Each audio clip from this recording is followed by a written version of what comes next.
boom, boom, boom. Boom, boom, boom. Boom, boom, boom. Boom, boom, boom, boom, boom, boom, boom.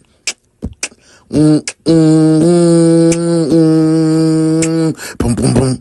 Going to work. Boom, boom, boom, boom, boom, boom, boom.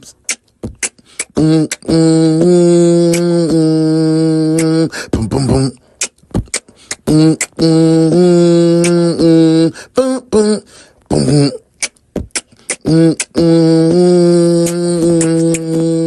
Boom, boom, boom.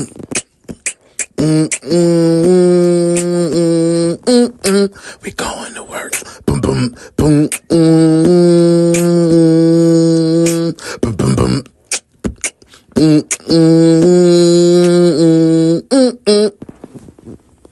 The morning shift starts now.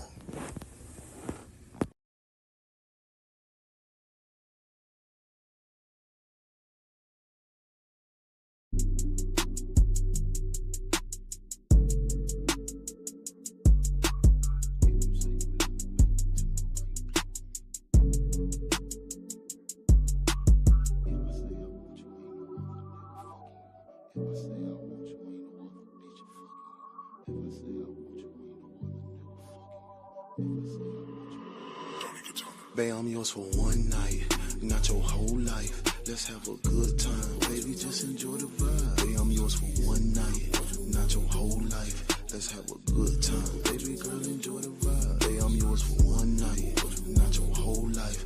Let's have a good time, baby, just enjoy the vibe. Babe, I'm yours for one night, not your whole life. Let's have a good time, baby, enjoy the vibe. Hey, no, I'm not your man, he not even close, he can't be none of this. If you claim to love him like you say, then why you here with me? Your mind is saying no, but your body giving me energy. All you wanna do is wear my hoodies and lay up under you. You dealing with a real one, it feel different, you ain't used to that. Trying to stroke you good and send you back to where that nigga at. Before that, roll a blunt and three. Stella chase the Hennessy. With me is where you rather be, just you and I exclusively. Can't promise you forever, but in this moment in my presence, let me be your genie, your every wish I wanna grant. Can fuck you like he don't, but if you want, I'll be romantic. Cause tonight it's all about you, if you want it. Babe, I'm yours for one night, not your whole life. Let's have a good time, baby, just enjoy the vibe. Babe, I'm yours for one night, not your whole life. Let's have a good time, baby, girl, enjoy the vibe. Babe, I'm yours for one night, not your whole life. Let's have a good time, baby, just enjoy the vibe. Babe, I'm yours for one night, not your whole life. Let's have a good time, baby, girl, enjoy the vibe. Tonight I'll be your one and only. You can tell me that you love me, boo. I'll look right back dead in your eyes and tell you that I lust you too. Ask you about your 5-year plan. Let me hear about your future. Later on you gon' say I'm toxic the way I stroke you the future. Later on you gon' say I'm toxic when you get the Kama Sutra. Later on you gon' say I'm toxic when I say that goes your Uber. Baby, I am not your father, but you love calling me daddy. Pay attention to me, baby, and take it out like I'm your addy. I'm not your savior, but the dick made you call me that. Tonight after I finish with you, your nigga can have you back. You know I ain't your savior, but the dick made you call me that, y'all. Hey, one night. Good morning, good morning, good morning. I got an echo. I don't have an echo anymore. Good morning, detectives. Good morning, good morning. How you feeling? It is another day. It is Tuesday, January 20th. Boy, this year moving by fast, too. It's the 20th day already. Sheesh. Hey, since you got out of high school, has years been going by like, you remember you was in high school and you're like, damn, school, man. I've been in school all the whole time. But you get out of high school and get into the real world paying these bills and whatnot, and years just be zooming by. I hope y'all feeling great this morning. I'm feeling amazing. My ponytail was too tight. I had my head hurt. Can't do that this morning. Great Tuesday. I hope you are ready for an amazing case. This is the One's Detective Agency. This is the morning shift. You are a part of the morning crew. What do it do? Morning crew. Good morning, good morning, good morning. I hope everybody's in a good place and in a good space. Guess what? God gave you another chance, so guess what you got to be? Thankful. Grateful. Be the best you can be today. That's all I'm challenging you to do. I hope God keep you safe and protected. Amen. Guess what? Guess what? I'm ready to get into this case, man. I ain't even finna play around today. Today's case is called The Soup Is to Die For. This sounds like it's about to be a crazy case, man. This is the best true crime reaction show on the net. I am the best true crime reaction show host on the net. The One's Detective Agency, Morning Shift, your boy UnoDaOne, Jenny Hard-Headed Son. Let's kick the case off like this. Let's go ahead and hit the roll call and see which one of y'all folks at the job today. Hansy, let's check them in, man. Let's see who at the job today. Bernice, is this the right area for the roll call? Where the paper at? Where the paper at? Let's see who at the job. Who? Is Pernell here? What about Leroy? Did Leroy bring his country at? What about Sheikah? Is Sheikah here? Oh, they don't work. They don't work in no more. Well, I just want to say, welcome in. This is the morning shift. It's your boy Hansy. I'm back. Welcome to work, detectives. Bernice, did I do that right? Bernice. Roll call. Hey, I was tying up some loose ends. Hey man, say man, let's see who at the job. Starting out with my girl Shell. What up, Shell? Shell, everything good your way? You in a good place and in a good space. Thank you for being here. First detective on the case. Here my girl Shell in the building. What's up? She said, hey, yo, what up, detectives? Let's get to work. Hey, we got a good job. We got a good case today. That was me. That's me right there. Make sure you tap into Uno in real life. If you haven't subscribed yet, we on the way to 100. I think we at 88. Man, share that page out to your friends. Make sure you subscribe. Make sure you tapped in. Tonight. Brick happens. Brick happens to, oh, actually, it's not Brick happens. It's a new show. A new show, and it's called Uno v Uno, where I do one-on-one interviews with people that I think need to be interviewed. And I ask them the tough questions, ask them the questions about their life. Just tap in, Uno in real life. If you miss it, you miss it. You miss it, bro. Tonight at 9 sounds good. 9:05. You know we do everything 05. 9:05. Tonight, 9 p.m. Tap in. Hey man, hey. Corporate in the building. Good morning, detectives. Make sure you cover your food in the break room today. Someone is serving Jimmy soup. Y'all ever had Jimmy smoking? What's going on? Smoking in the building. Good morning. Good morning. I hope everything good your way. I hope you ready to solve this case. It's that girl Modesty in the building. What's up? Hey, she said, good morning, beautiful people. The best true crime reaction show on YouTube. Tap in, tap in. Make sure you hit that link. Thank you for all that you do. Make sure you follow that girl. It's Modesty. She has colorful conversations throughout the day. Tap in, tap in. Hey, my girl Muff in the building. What's up, Muff? Muff said, good morning, detectives. I'm on that plantation today. Make sure them folk don't work you to death.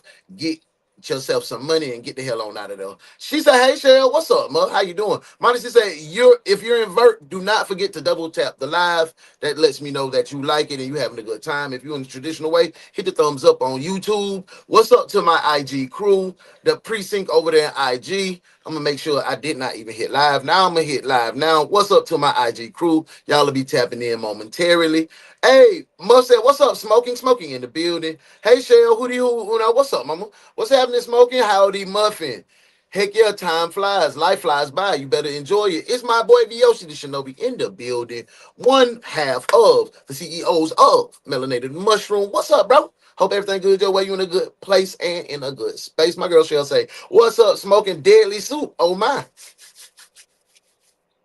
I still want to run the mushrooms by you, them deadly cap mushrooms in the beef Wellington, but we gonna chill a little bit. We gonna chill. Hey, Modesty, it's our girl Leonetta. Hey, good morning, Leonetta. I hope you in a great place, in a good space. Thank you for putting your face in the place today. It's always good to see you. Thank you, Mom, for being here. Good morning, Uno, Vyoshi, Mars, and Chats. We in the building. I ain't about to die for no soup. Hell no. Who finna die for some soup? Fam, I made it. That's my girl. That's my Virgo sis, my Virgo twin in the building. What's up, sis? Everything good your way? You in a good place, in a good space? I know VL should be in a good mood today. Y'all should be good. He shouldn't be all in your face. You should be able to breathe without him in your skin.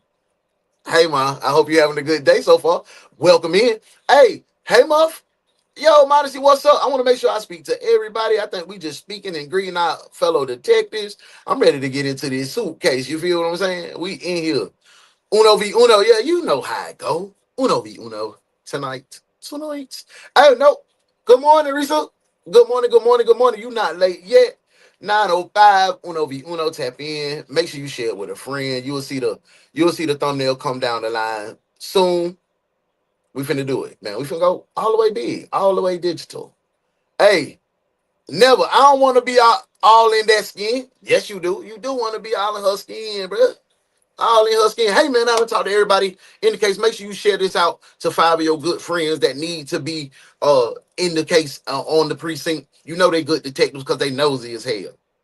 Send it to them. Hey, man, say, man, don't gatekeep. Spread the love. We going to get our viewership up. We trying to get to the money. You feel what I'm talking to you about?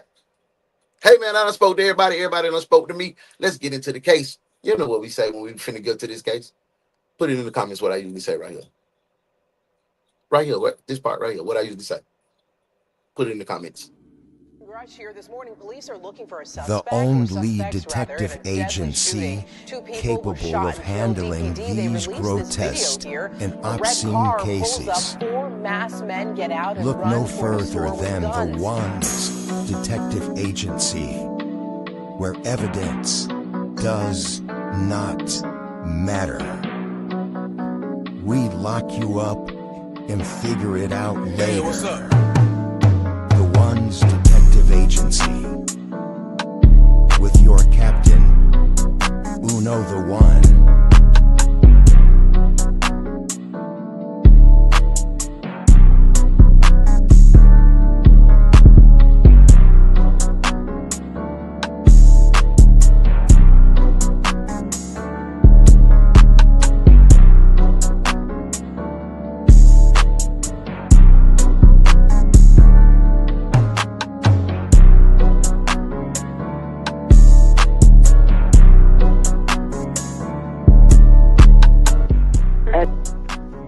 Welcome to the One's Detective Agency. I'm UnoDaOne. Welcome to work, detectives. Let's get to work.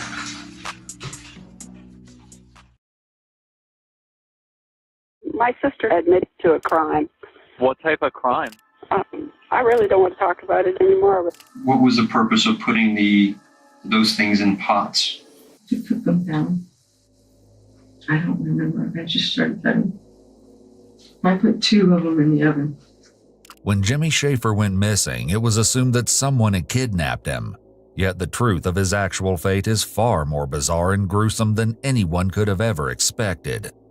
Not only was the identity of the culprit completely unimaginable, so was the horrific discovery that a few of Jimmy's body parts had found their way into someone's oven.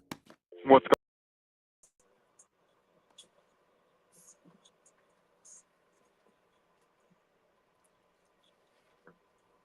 So we finna have some Jimmy rump roast, Jimmy pot pie, Jimmy crack corn, but I don't care. Whoever put Jimmy in the oven for 450 degrees for 35 minutes and then took it and put some water in it and some onions and potatoes, whoever did that right there.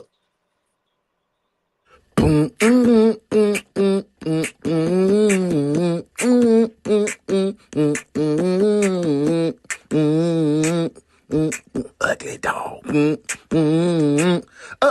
Ugly dog.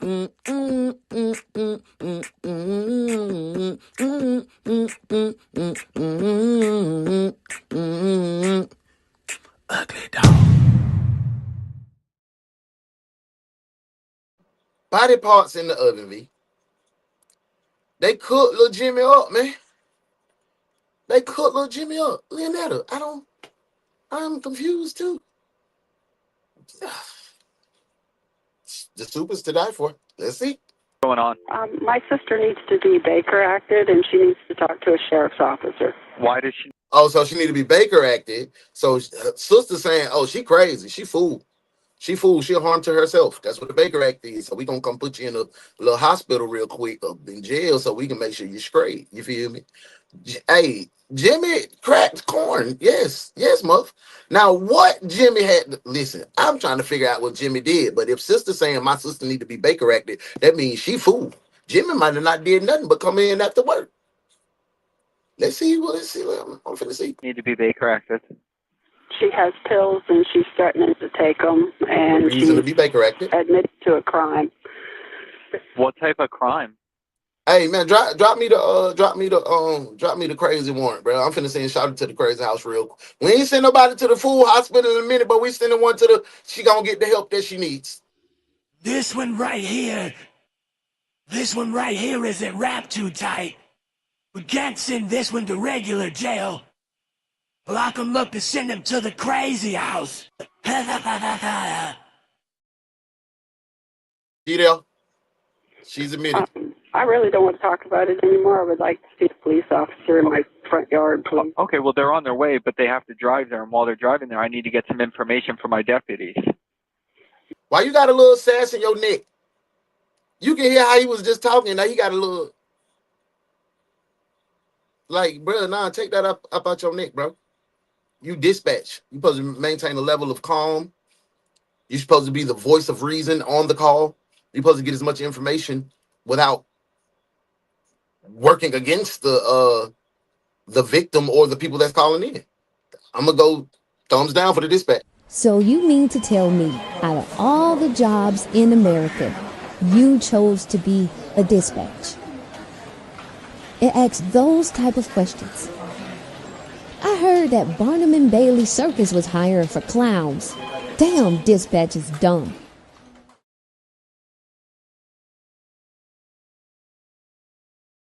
Right, dispatch. You got another chance to get right. She's currently being investigated in a missing persons case. Okay. On No, April honestly, 3rd, they never say 2013, how old Candy Jimmy was. Medina started to suspect that something was seriously wrong. Candy lived with her boyfriend, 36-year-old James Schaefer, nicknamed Jimmy. However, she hadn't seen him since he'd left the home the day before. He's a driver. Jimmy was employed as a driver at Blue Diamond Limousine, a limo rental company in Deltona, Florida, and had left for work around 3 p.m. on April 2nd. Or something. He'd reportedly had an assignment in Tampa that night. Okay. When he didn't return home that night, Candy wasn't surprised. I'm finna get in here with Jimmy had chauffeured trips that had lasted days at a time before. Later that day, Candy called Jimmy's boss to make sure that Jimmy was still at work. Hold up.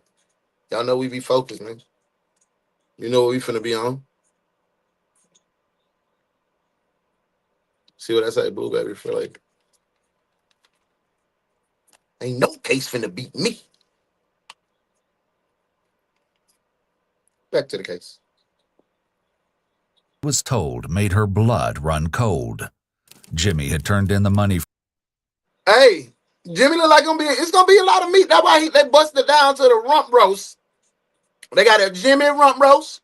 They got a 2-piece Jimmy special, legs and thighs, white meat. Let me get back to the case, man. I'm not playing with y'all today. I'm left work hours ago. He was actually supposed to return to work that afternoon for another assignment, but he didn't show up or call. Hey, Kurt, what up, bro? Kurt, it went wild, Kurt. Already. They done cut Jimmy up, put him in the oven. They done made rump roast out on Kurt. They done made little Jimmy sandwiches for the childrens. Like, they got Jimmy all through the neighborhood. They even put Jimmy in some chili, and they won the first place in the chili. Just come on to desk duty so we can get to the case, Kurt. Welcome in, bro. Like, it's a wild one today, bro. Get in here. You're the first late detective to come to my office. You know what? It's not my office anymore. It's your office now, late detective. Desk duty. And clean it up in here. Looks like a pig's been living in here.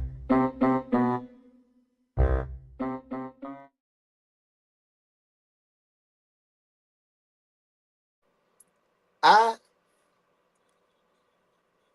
I actually laughed out loud. And it's because, and this is why I always used to get in trouble with this dude, man. It always was me. Look what this man said. Talking about, I've heard of Ryan's buffet, but Jimmy's? Jimmy's? Boy, y'all hell, boy. Y'all Waited hell. Y'all don't want me restlessly to for be Jimmy focused to this return morning. home, but I day came turned on with into my night and serious Jimmy face, and y'all still still wasn't don't want me to be there. focused. She immediately called Jimmy's father, Thomas, who he spoke to on a regular basis. She asked whether he'd heard from his son recently. However, Thomas hadn't spoken to Jimmy in a few days. At that point, Jimmy hadn't been seen or heard from in well over 24 hours. I'm going to say this right there. In that picture, Jimmy looked kind of rough and rugged. You going to have to go a little bit to do something to Jimmy now. Jimmy looked like he wasn't playing the radio. I wonder how they got Jimmy. Was he sleeping? Did they shoot him? Poison him. His gal probably poisoned food. So Thomas reported his son missing. Thomas later received a call from Jimmy's boss letting him know that Jimmy's red pickup truck was still sitting in the company's driveway. The obvious first stop for detectives looking into what happened to Jimmy was to visit Blue Diamond Limousine. The same day the missing persons report was made, police pulled up to the small limo company where a mechanic claimed they had actually witnessed something unsettling after Jimmy returned from working the Tampa job and just before he went missing. According to the mechanic, he was asleep inside the residential area of the company when Jimmy woke him up around 3 a.m. He told him that one of the limos was having problems. The mechanic went outside and started inspecting the car, and from where he was, he had a clear view of Jimmy walking to his truck in the driveway. Okay. Jimmy was standing by his vehicle when a dark car with tinted windows and its lights off crept up and stopped in front of the property. Though the mechanic couldn't see the driver, a voice ordered Jimmy to come to the car.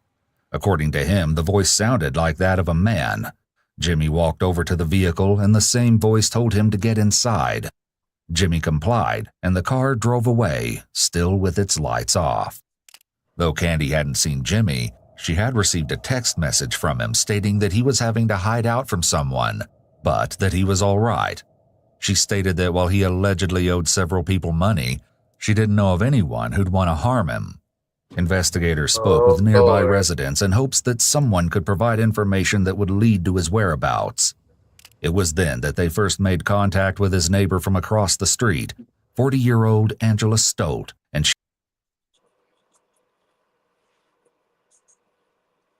This look like meth. What did I say wrong? What did I say wrong? Tell me, y'all. What did I say wrong? This doesn't look like abuse of meth. This doesn't look like it.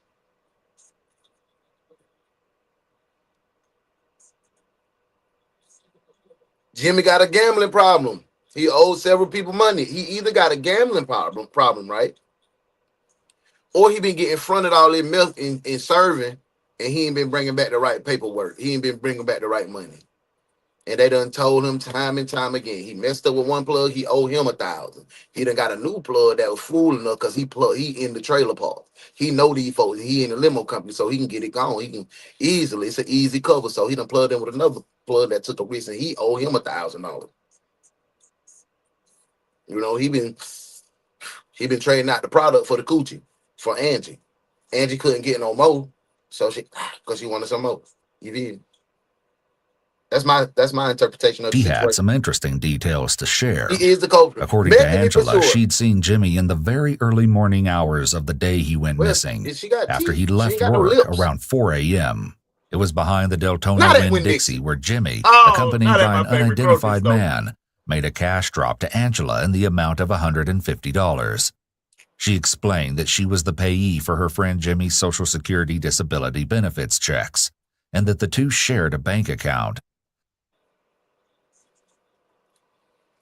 That is the most stupidest, dumbest thing in the world. Talking about my friend and we share a bank account and you supposed to be the payee of his Social Security. Y'all killed and cut Jimmy up for your little Social Security check.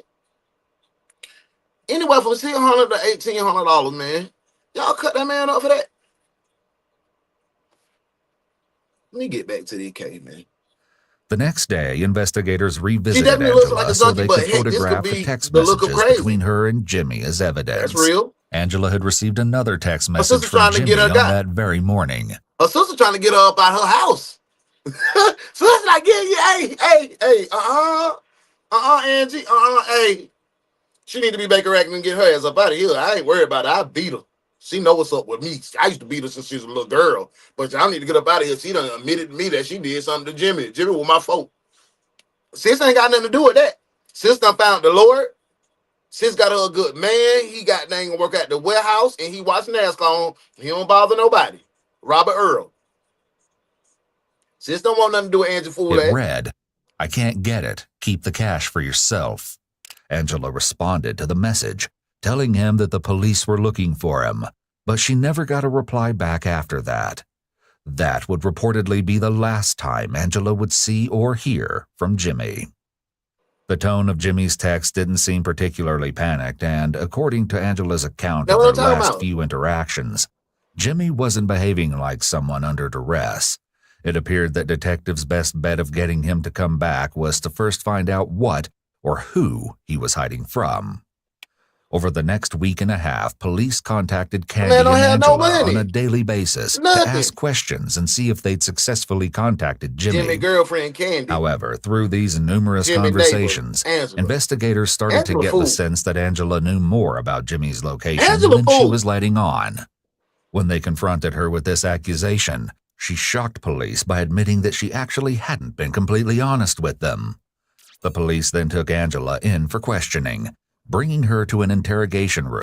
Look at it, fool. Y'all look at Angela. She is in there. Is she pretending like she handsy niece? Is she pretending to be blind? Because why do you have sunglasses on in the interrogation room? Fool up. She crazy. Room at the Volusia County Sheriff's Office. The following interrogations have been analyzed by a qualified team, including a licensed attorney, a licensed clinical psychologist, and a licensed professional counselor. She didn't even sit like a lady. She said like a dude. I want you to understand something. Sorry. There we go. She was sitting like a dude, like her balls needed to be free. Like, what's up? We are conducting a criminal Blind investigation. Melagella. I thought I was the only one. I used to say that. Who is Blind Melagella? I used to hear that, bro. Well, you from the country too, Shell. Blind Melagella ass. I told you and I promised you that prior to this, you have a clean slate. Roy, okay? Clean slate. Whatever you told me before, we're starting all over. Right off the bat, Angela's sunglasses limit the detective's ability to observe an important her eyes. On my mama, take your glasses off. You're not finna play with me. Aspect of her nonverbal communication, her eyes. The eyes can give away a person's emotions. Though this does put the detective at a slight disadvantage, asking Angela to remove her glasses could be interpreted as an attempt to infringe on her rights or treat her like a suspect. What's her right? If they want the whole truth from Angela, it's best the detectives steer clear of anything that might make her feel like a target. As long as I can get to the truth, I don't care how many lies it takes me. The door, it's not locked. You're not under arrest. Okay? This is an attempt to get you out of this situation and find Jimmy and then close this case out. The fact that Angela is free to leave means that this isn't a custodial interrogation. Thus, Miranda rights don't technically apply here. The detective is approaching the interview as if she's giving her a second chance at their first one. However, this isn't recommended. When an interview is a follow-up of a previous one, it's most common to use the narrative method, which treats the current conversation as simply a continuation of the previous one and features open-ended questions and attendant cues. This telling me from the narrator telling us this, we finna see some piss poor ass interrogation tactics. Watch. With him telling us that, we finna see some of the worst interrogation tactics that we've ever seen. Watch this. Watch what I tell you. How much I want to bet? This method also provides the opportunity to build off the story and rapport from the last encounter. Because what was reported to us is that he was basically abducted. Okay? It was reported now that he is missing, he's endangered, and that he's been abducted. Now, what I need from you is I need for you to tell me Why would they all want the to reasons abduct why Jimmy though? that's not jiving with How what much you money said. did he owe? You're the closest person to him in this whole situation. Okay, He's sitting there you're looking like probably a the last person now since the other day that has actually seen him. Besides who he's with. I think the interrogator What was talking going too much. on with his family dynamic? What did you know about before we came to visit you? What was the conversation? What was anything that was said to you to indicate that he might be on the run or he might be leaving? The detective delivered Angela multiple questions without pausing to let her answer. What I tell This you. could be a sign of nerves on the investigator's part. What I tell you, there was Even finna be some officers may trash. get nervous during an interrogation, especially under the tremendous pressure of handling high-profile missing persons and or murder cases. Ideally, though, the questions should be kept short and simple so as not to confuse giving the her a way suspect out, or the narrator. themselves. He told Nah. me his wife and We on her top this morning. So when you became the payee of his Look, she gotta have Social her balls Security free, or man. What's whatever, up with y'all? why did you become the payee on it? he begged me like for weeks, and I told him no several times. No, I don't want to do it. And he's like, I got nobody else. I just wanted to help him, you know? Mm-hmm. I've always just wanted to help him. Okay. Right. I tried to get his financial situation straightened out, but he's always stealing money from somebody and needing money for this, that, and the other. Is he an addict? That you know of? Not that I know of, but. So she's saying Jimmy used to be a klepto. He used to be stealing money. How did he steal money from folks?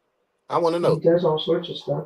In addition to not stacking the questions, investigators should also be careful not to add unnecessary memory qualifiers to their questions. When the detective tacked on the "that you know of" to the end of the question, it simultaneously made the question weaker and made it easier for the suspect to lie. Angela's answer would have been far more meaningful if she was allowed to answer the original question and introduce the selective memory statement herself, which then would have been an indication of possible deception. Since the detective is the one who used the phrase, they've missed an important potential red flag. Angela has been noticeably still since the interrogation began.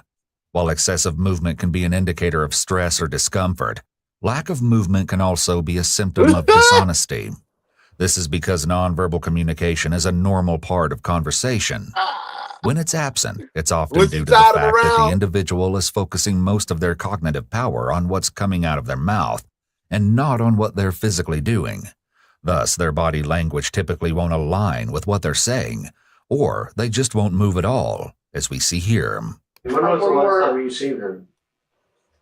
Recently? I can't remember the day. 2 days ago? No. How long ago? God, she looking down. She looking down like she's Roy Orbison. I don't even know what date it is. Okay, so we were at your house several times. The day that I saw you, okay, was a Thursday? Is that a Thursday? She is not prepared. The day after that. When someone pushes on their face or forehead, like Angela is doing here, it's typically a sign of stress. This particular behavior is called facial distortion. He came by. He wanted the money.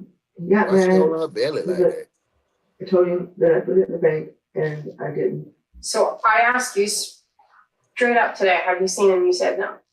You told me that several times, right? And then what happened? You tell me the truth. So there's the problem. Now I told you and I promised you that if you were honest from this point forward, we're not even going to deal with that. We're not even going to worry about it. Okay? It's as far as I'm concerned, you have a clean slate right now.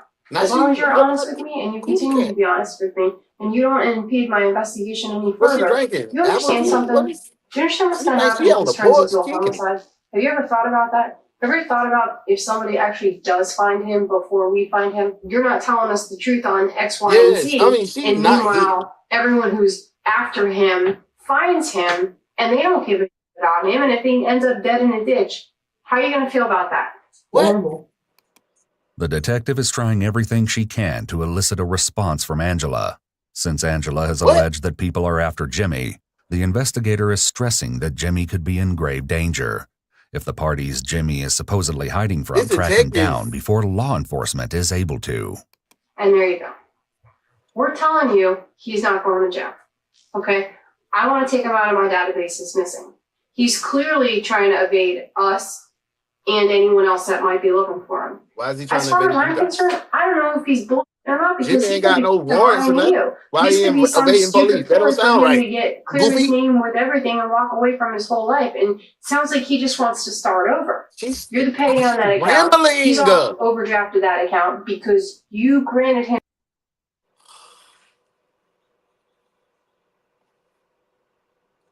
Why is she talking more than the suspect?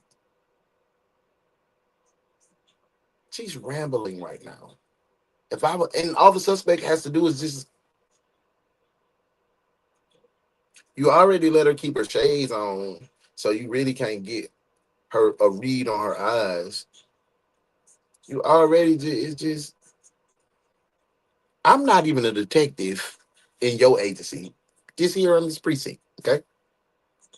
But I know that this shit's trash. She got to do better. Where's the dude at? Let the dude come in and talk a little bit. Access, and you ultimately were responsible for that account. Yeah, that's correct? what I'm saying, bro. That's what I'm saying. Like, so, bro, in there, your name is not coming off of actually, that until we lift this freeze. They're not going to let you have any access to that account, and rightfully so. She's having a conversation with herself. You over. You tell him to come to us. He you over again, and he's going to come back to your house. Notice that until this point, Angela has nodded her head in agreement to every point the detective has made. But when the detective gets to her next point, about Jimmy coming back to her house, Angela doesn't nod along. This may indicate that she doesn't agree with this statement, but what makes her so sure? Okay, who's to say that he's not going to come to you and say, take whatever's out of your own bank account then? You know, that's why, what if he says that to you? Get me the money. What if he puts you in the car and he tells you to go be a prostitute? I mean, I'm just thinking outside the box here. You ain't what? Did you tell him to put a hole in anything? I texted him, but it didn't want to go through. From the time you seen him that morning at the Winn-Dixie, when was it after that you seen him again? Like the very next day. The very next day, so the 5th. The 4th is when he was reported missing. And that's when you... Suppose Winn-Dixie meeting and Jimmy and Angela. Jimmy was reported missing on the 4th. Jimmy goes to Angela's house on the 5th. You met him at the Winn-Dixie, correct? Okay. He ain't coming back. So he in the house now, in the stove. Okay. Was it at night? That was some rice. Night. San Where was that Francisco meeting? treat, rice-a-roni. It was on San Francisco treat. Okay. What did he tell you? I mean, did he talk about where he was, where he's been? He was talking really fast, saying that she knew somebody that knew somebody that knew something about it. And I told him I deposited. I'm gonna be real with the detective. This might be her first high profile case. This might be her first case of a missing person. So her adrenaline going and she just blah blah blah blah blah. We gonna see. All I'm gonna ask my detectives. I'm gonna ask y'all right now. Let's clean slate. Starting from right now. We gonna judge her from there, okay? For what all that she did in the previous interrogation video we seen, we gonna forget it, okay? Let's give her a clean slate and see what she do from here on out. In the bank. Where did he say he was? Because I know he's not just gonna show up and be like, "Hey, how you doing?" He's gonna say, "Hey, I've been somewhere. I got to go back to at least give you a city." Okay, trick that at all. How'd he get there? It was a car in my driveway. I didn't even look at it. That's a little better. How'd he get there? I have no idea. The silver one. Was it the same car you seen that morning? It could have been. I don't know. We know that you know Jimmy a lot more than the way you're playing it off here. You know Jimmy. Okay, good question. I have a feeling you might know the people he was with. You know a lot more information than what you're telling us. Okay, I know that based on the way you're acting right now. And I don't want you to lie to us. Have you spoken with him since? Yeah, sure. They let nephew get on it now, so we got some motion now. What are you looking at? Texting? I just have other things on me. Oh, I'm looking at your text with him. I'm not looking at anything else. Has he replied to you since you tried texting him? Where is he staying right What now? does this mean? Because it seems like, I'm sorry, it seems like conversations are deleted. Were you deleting conversations in this? Because it doesn't even make sense. Like, is it, you wrote, did it help? Did what help? Oh, I can. You wrote, beyond burnt out, and then you wrote, did it help? And he wrote a bit. May I see it? I don't know. I can't. They're all over the place. You have some that I don't understand how they're not even. Yes, They you've been don't go deleting the messages. consecutively. What You've you driven doing up to over here, get those, Stacy? right? Stacy act like she in the bed. What is wrong with Stacy? Have some Within the many years that you've known some him? talk, baby. Sit up. I find that hard to believe. She finally lifted them shades. It's surprising that the detectives are freely searching through Angela's text messages this way, as it seems like an invasion of privacy. Given, Angela handed her phone over to the detective, but she didn't give her express permission to search through it. Oh my She might God. have only been giving the officer permission to look at the specific text messages they were discussing at the time. Besides being a poor trust-building choice, this could potentially give rise to legal issues later down the road. Oh my So, God. back to him coming to your house. So he comes to your house to get the money. She don't blow the case. For him, whatever. What does he say? Does he just walk up and say, I need to get away from everything? Or how does he start it? Give me the phone. I need you to concentrate on this. We'll go back to that.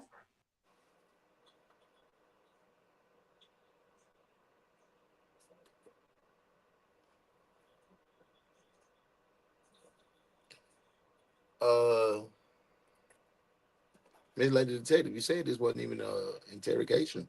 You said the door is unlocked. Now you telling me to give me the phone. I would have slapped cussed out. I would have cussed out so bad she would have been like, excuse me? Yeah. Who the are you talking to, lady?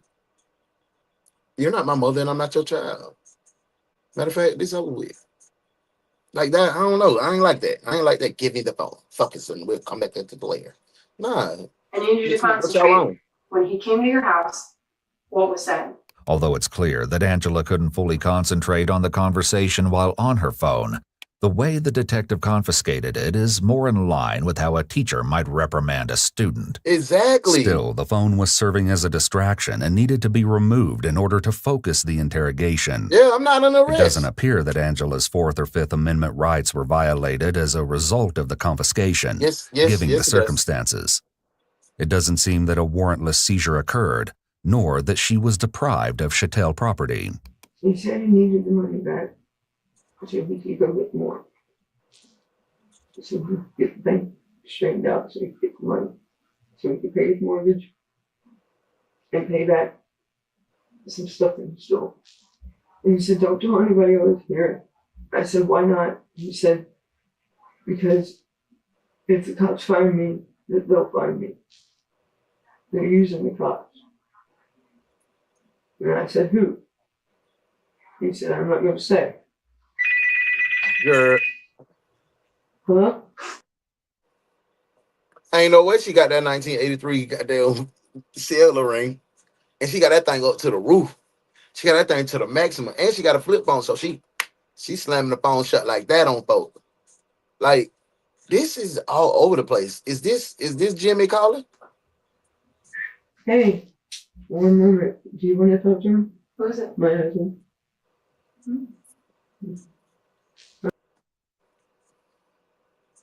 What?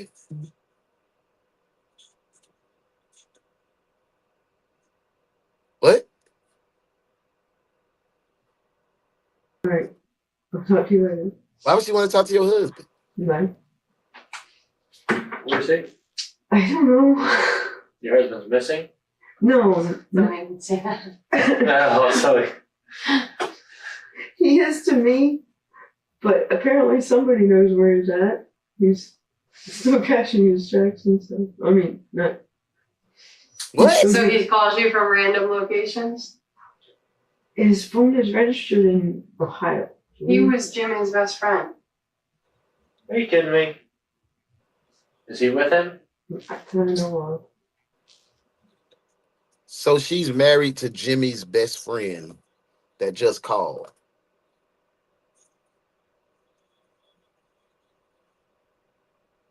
Man, what the? Hey, it did sound like that. Pete up. Hey, this Pete. What's up? Since that's when I became a woo boy. That was weird. Just in the middle of the interrogation. Oh, Like thick as thieves. Did your husband disappear at the same time Jimmy disappeared? Oh no, my husband disappeared a year and a half ago. Yeah. Okay. So does this not sound familiar to you? The detective's behavior is particularly unprofessional here. I mean, Jimmy all of a sudden is doing the same exact thing that your husband did? I know when it's.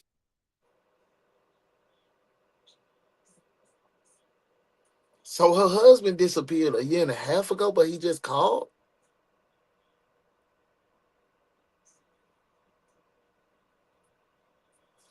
Your husband disappeared a year and a half ago, but just randomly called, and you offered to.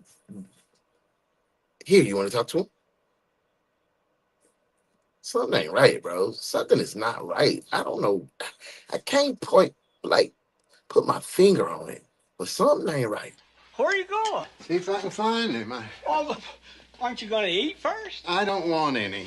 You don't want any? I've been cooking all day. You can at least try a bite or two. You're hot stuff, you know that? I mean, I've been cooking all day. I missed Oprah, Phil Donahue, Joan Rivers, and Dr. Ruth. I don't know what's going on.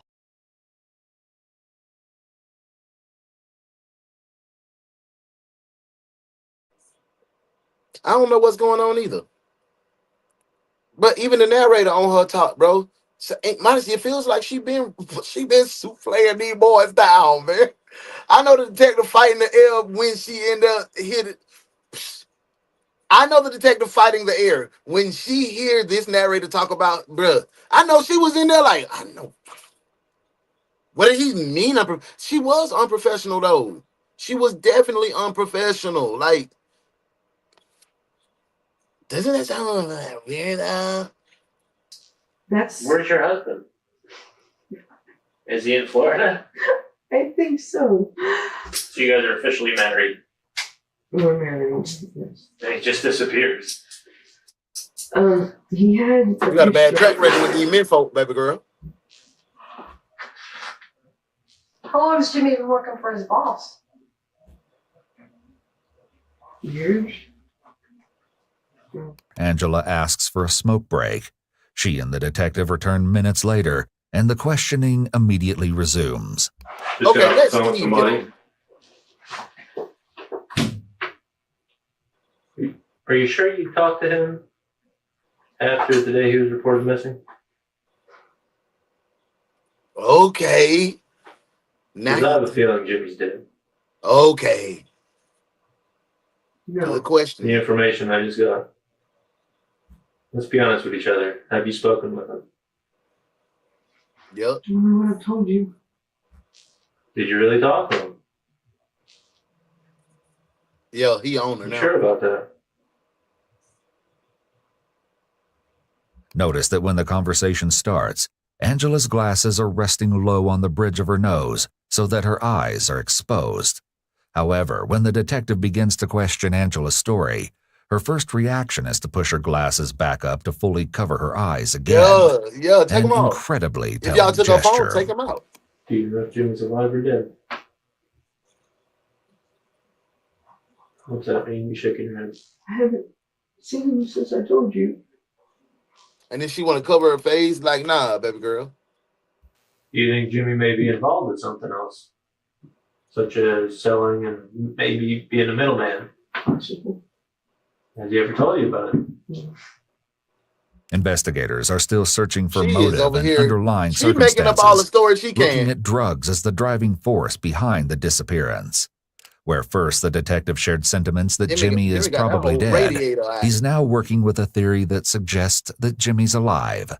This approach is a common and passive way of posing alternative theories of the case without disclosing additional evidence to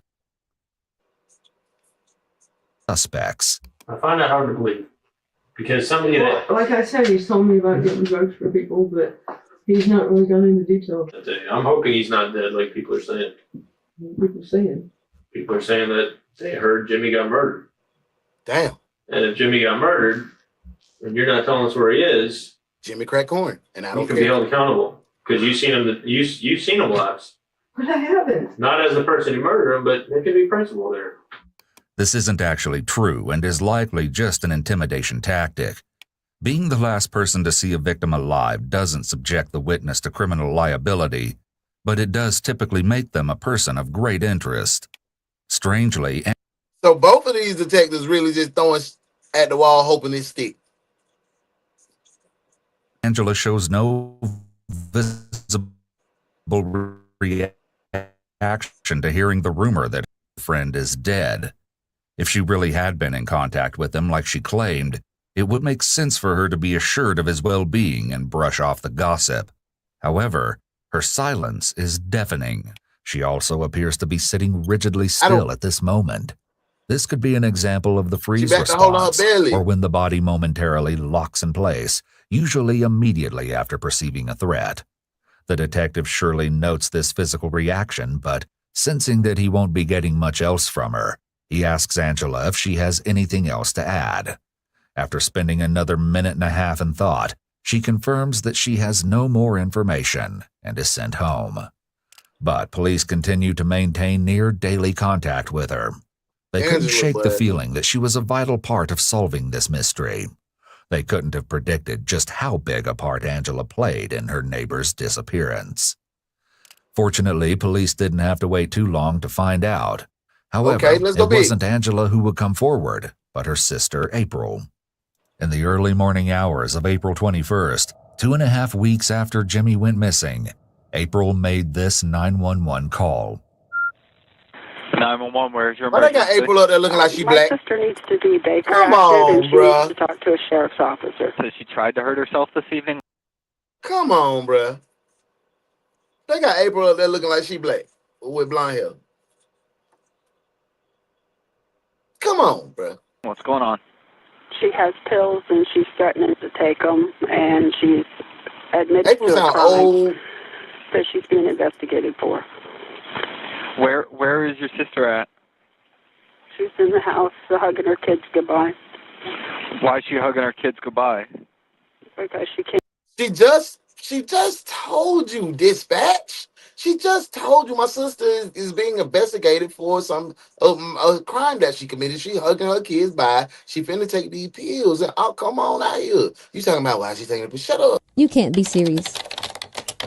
Are you absolutely clueless? What kind of question is that? Dispatch needs to be working at McDonald's, Burger King, or the local car wash. Damn, dispatch is dumb.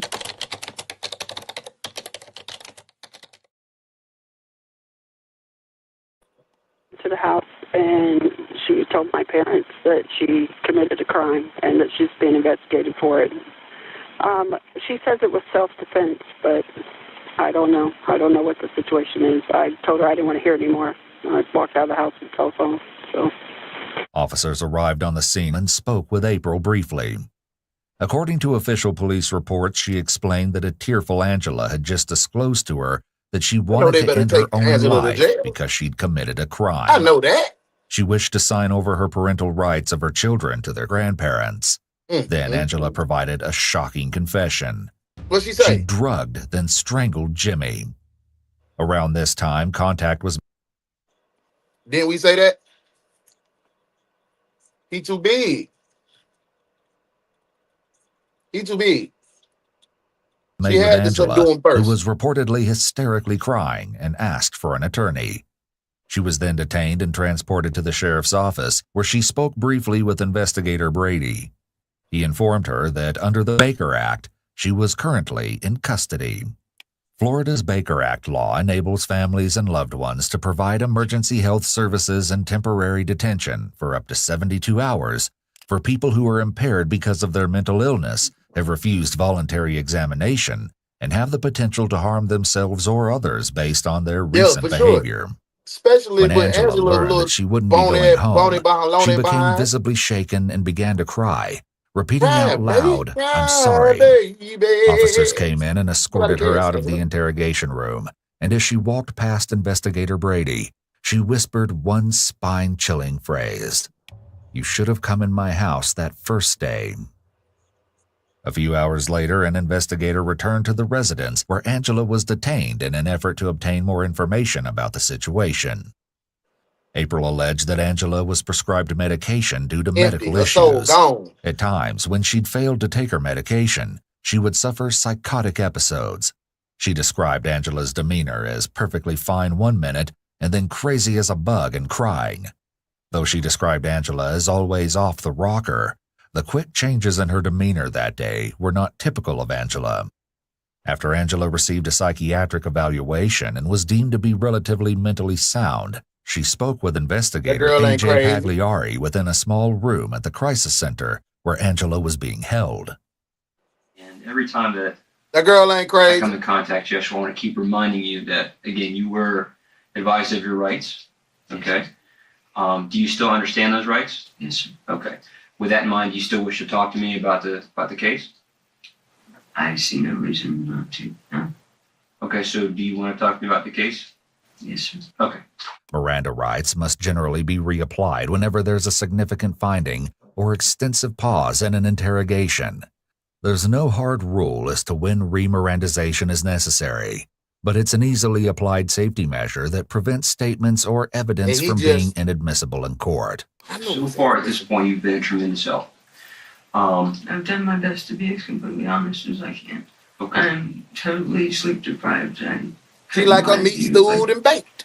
I mean, she like that. Okay. I guess I could try, but it wouldn't help. At this point, no. I'm so relaxed now that a tremendous weight's been lifted off your shoulders? A horrible weight. Okay. Note the remarkable difference in Angela's posture from the first interview to this one. She's now in a very casual seated position.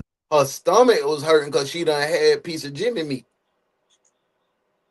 I wonder who she fed it to. That's what I'm saying. That's what I'm saying. Ooh, conveying that she is much more at ease. She may even feel relieved to be able to unload all of this information to someone instead of trying to keep it inside or focus on maintaining dozens of lies. I don't have many friends. I mean, you know my life, I'm sure, upside down. Mm-hmm. He doesn't.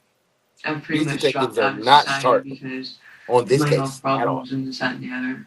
I have Rob and a few other people I talk to in my family. Let's go, big. Right. But Jimmy was like my only, friend. Right. But he started taking advantage of you. He took more. How did he take advantage of you? Come on with the rigmarole now.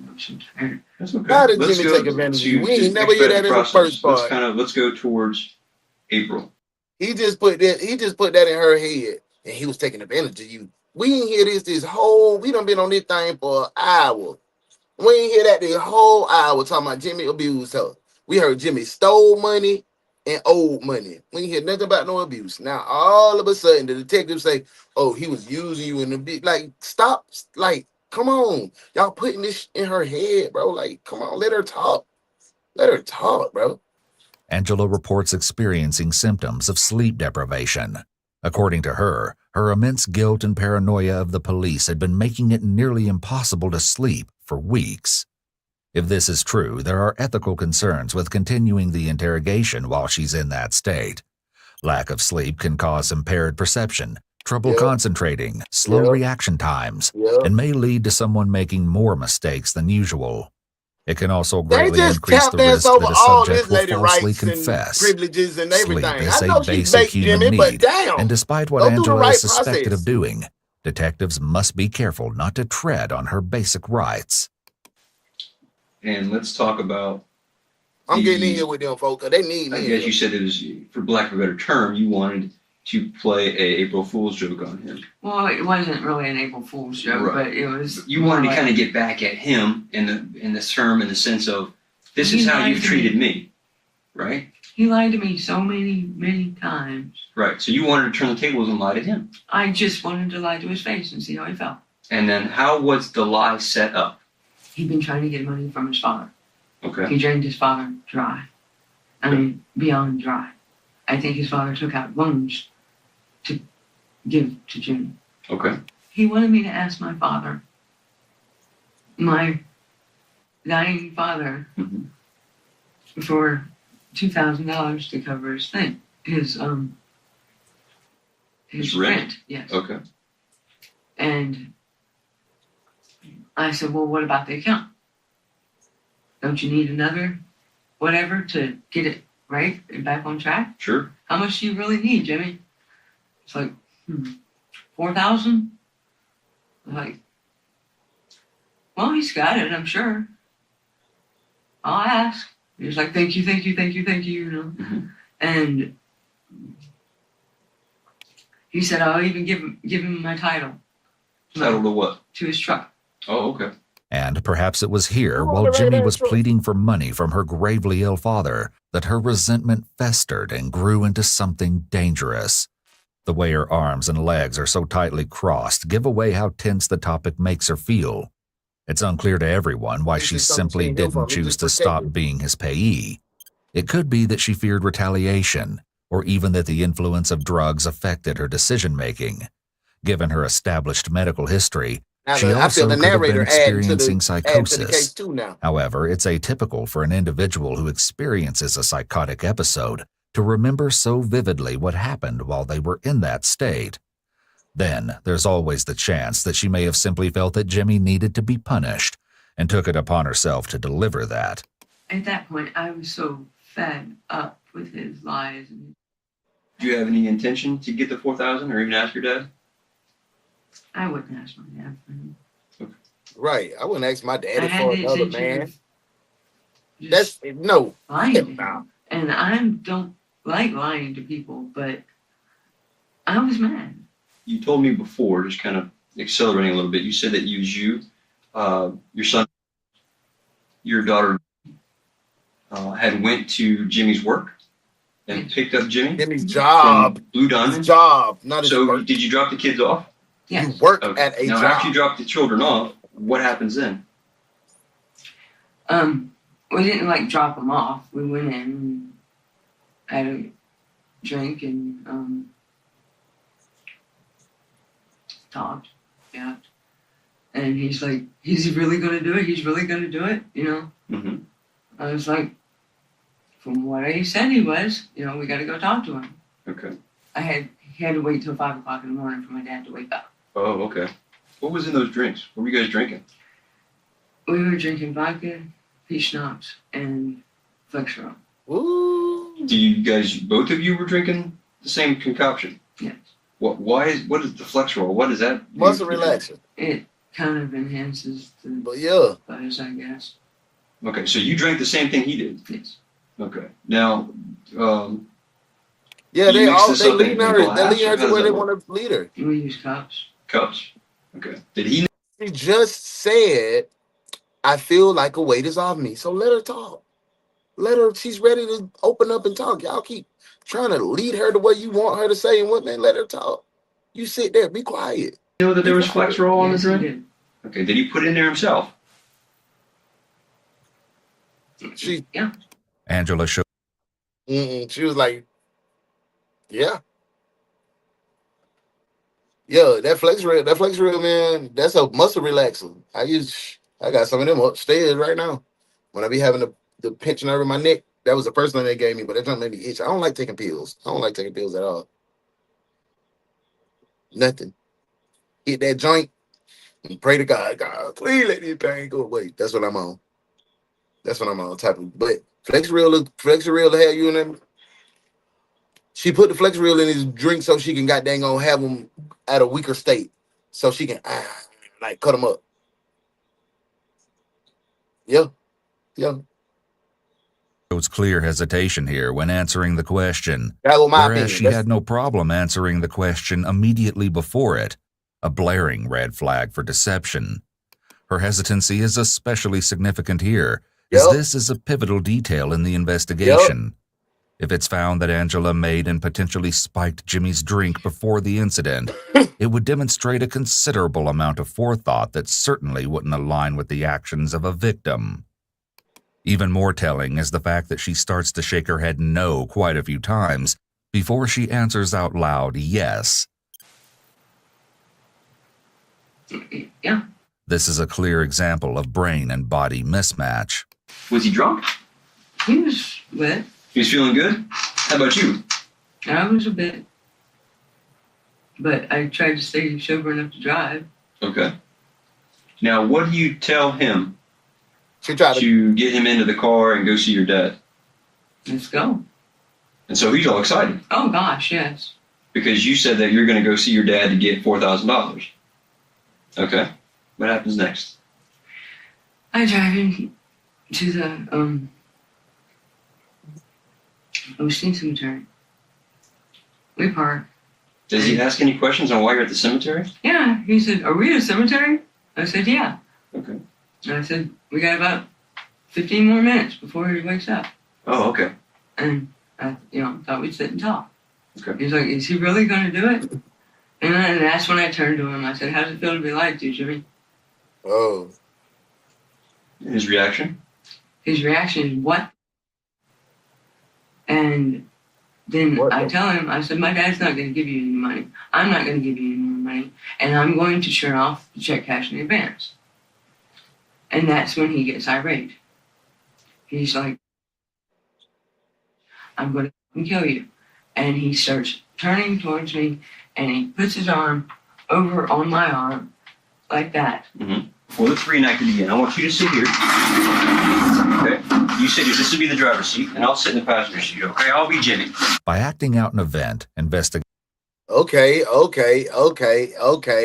Now we get some good work because he shut up and let her talk. So let's see how investigators can gauge she the say it position, actions, and statements of both parties involved in order to, in this case, better determine if the incident was self-defense. Jurors will likely also see the video during trial, which can be helpful in determining the validity of the defendant's account. So we're sitting here, and you're telling me, again, I'm Jimmy. You're not gonna pay me. Now you said, go ahead. What was he again? I can't recall. What did he say? He said, I don't remember word for word. That's he okay. was irate and he started scaring me.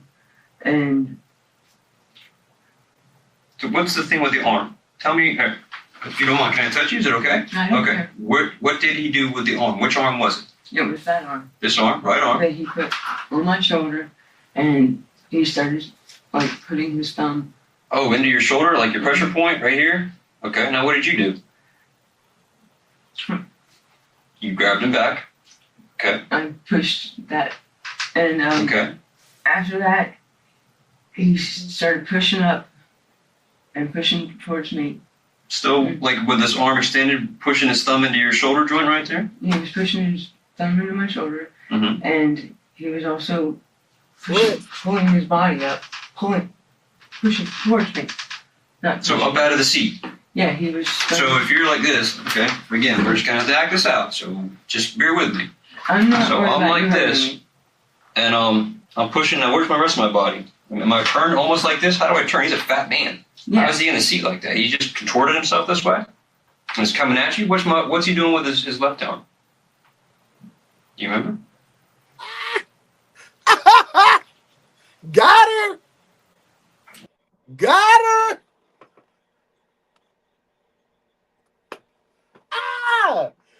Got her ass. Got her. He said he a fat man. He a big boy. How did he contort his body like this? What is he doing with this other thumb? She like this.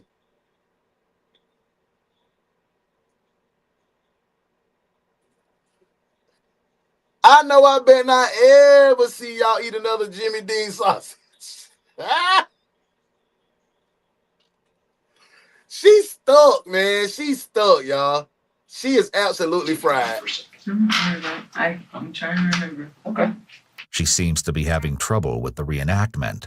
If This this is isn't life or death, you ain't unusual, gonna never as forget people that. who've experienced a traumatic event often have trouble remembering details of it. However, the detective makes a valid point about Jimmy's size. It would have been quite difficult for a large man to position himself inside a small car the way Angela is describing. I remember the pain in my shoulder. Okay. And did he say anything? He said he was going to kill me. Okay. I don't believe that, Angela. Angela. We ain't do a lot. I've been listening, trying to hear your side, baby girl. But right now, lying. Why you always lying? Oh my God! Stop. Yeah, Angela, the gig is up. I took him seriously. The jig is up. Is it the jig or the gig is up? Fear took over. Y'all let me know in the comments. Okay. I'm going to kill you is a statement that could believably cause immediate and reasonable belief of harm, like hell, given the circumstances like of hell, the threat. To fight for one's life would then be a reasonable response to such a statement, so that tracks. Many of the other details, however, don't make as much sense. I had a bunch of stuff in my back seat. Was it behind your seat or was it behind Jimmy's? My seat. Behind your seat, okay.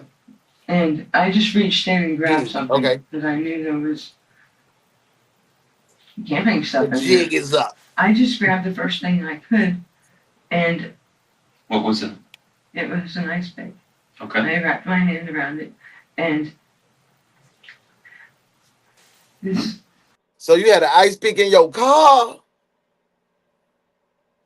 She done old school 80s assassin.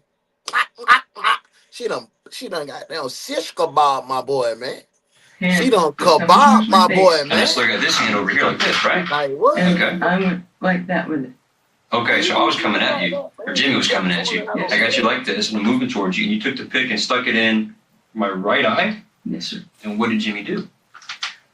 She stuck the pick in the eye. She backhand ice pick jeweled that man. I'm talking about backhand ice pick jeweled on in the eye. On that flexor reel. Ooh. She is a dog. Do you wanna ride in the backseat of a caddy? Chop it up with an ugly dog. Do you wanna ride in the backseat of a caddy? Chop it up with an ugly dog. It was 7 PM, playing love to them hoes on the PM, CBC Grim, pulling with an ugly dog, chipping on a weed stem.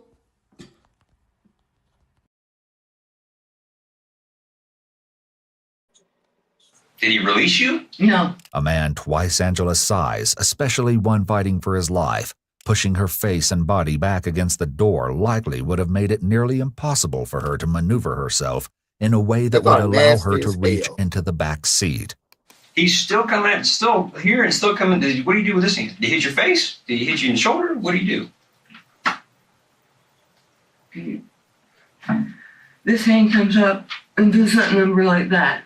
Every time the officer asks her a question about specific details, Angela adjusts her story, not only to answer his questions, but to fit the details into her account of events.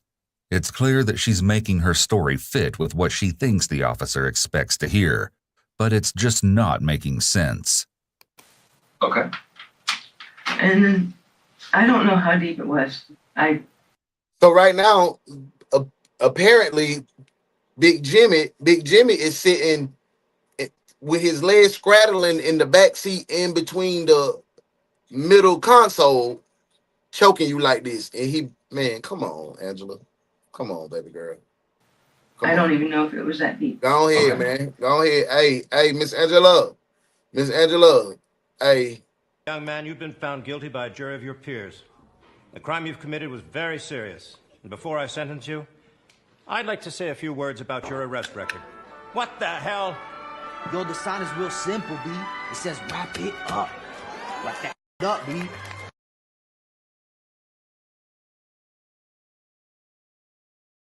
Hey, what's up? Daz is my boy in the building. OG Daz in the building, man. Hey, he said, what's up, family? What's up, OG? Everything good your way? Hey, OG using his PTO today, man. He using his PTO today. Big salute.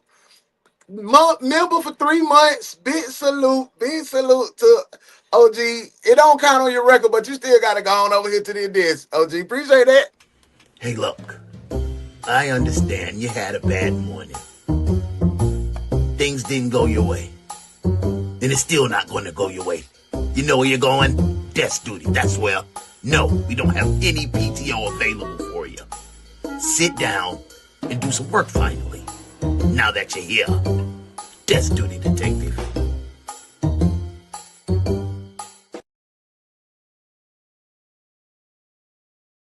Big salute. Remember 3 months, the big package. I appreciate that, bro. That it means a lot. Hey, Shell, thank you so much. Remember 4 months. Hey, that's how you turn up. Big celebration. Everybody hit the celebration emoji 100 times, man, and put your 100 in there, man. They re-up on their gun license, man. I appreciate that, man. I love y'all, man. I appreciate it so much. Let's get back to Lion Angela. Lion Angela, man. I was scared. What's he saying?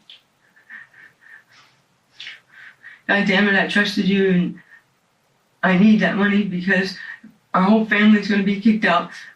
Don't you care that my children are going to be homeless? And he was still coming at me. So I go for the box of tools and stuff. Angela describes the tool she grabbed as a DIY contraption consisting of 2 short pieces of PVC pipe situated on both ends of a long cable. She claims she would use this device to climb trees. So you grab this thing, and bro, ain't no recap. Angela and Jimmy was cool. Angela lost her husband, went missing a year and a half ago. That was Jimmy's best friend. Jimmy just went missing. Come to find out, Jimmy needed $2,000 for some rent. And then it's this, bro. This shit is twisted. Okay, I gotta get this whole story together because Jimmy was a limousine driver in Orlando, Florida. Jimmy took another job in Tampa to get some extra money. Jimmy was known to steal money and he owed people money. But Jimmy was getting a Social Security check. Jimmy needed a co-signer or somebody with a bank account so he can have his money deposited to an account. Along comes Angela, Jimmy's best friend wife, whose Jimmy's best friend went missing a year and a half ago. Jimmy needed $2,000 to cover the rent. She said, Jimmy, how much you really need? He said $4,000. $4,000 to do me right. Jimmy asked his daddy. His daddy said, boy, I'm tapped out. Boy, you already got me bad. Jimmy said, ask your pops. She said, my daddy dying, boy. He on his deathbed. She said, okay, I ask him. But in her mind, Angela, in her mind, she was like, I'm not asking my daddy none of that. Jimmy always lied to me about giving me my money back and all some other stuff. I'm going to go pick Jimmy up and tell him we finna go talk to my daddy about this $4,000 and we finna get ready to go to, and I took him to the cemetery. Angela took him to the cemetery. Jimmy, a big boy, she said, Jimmy, I got something to tell you.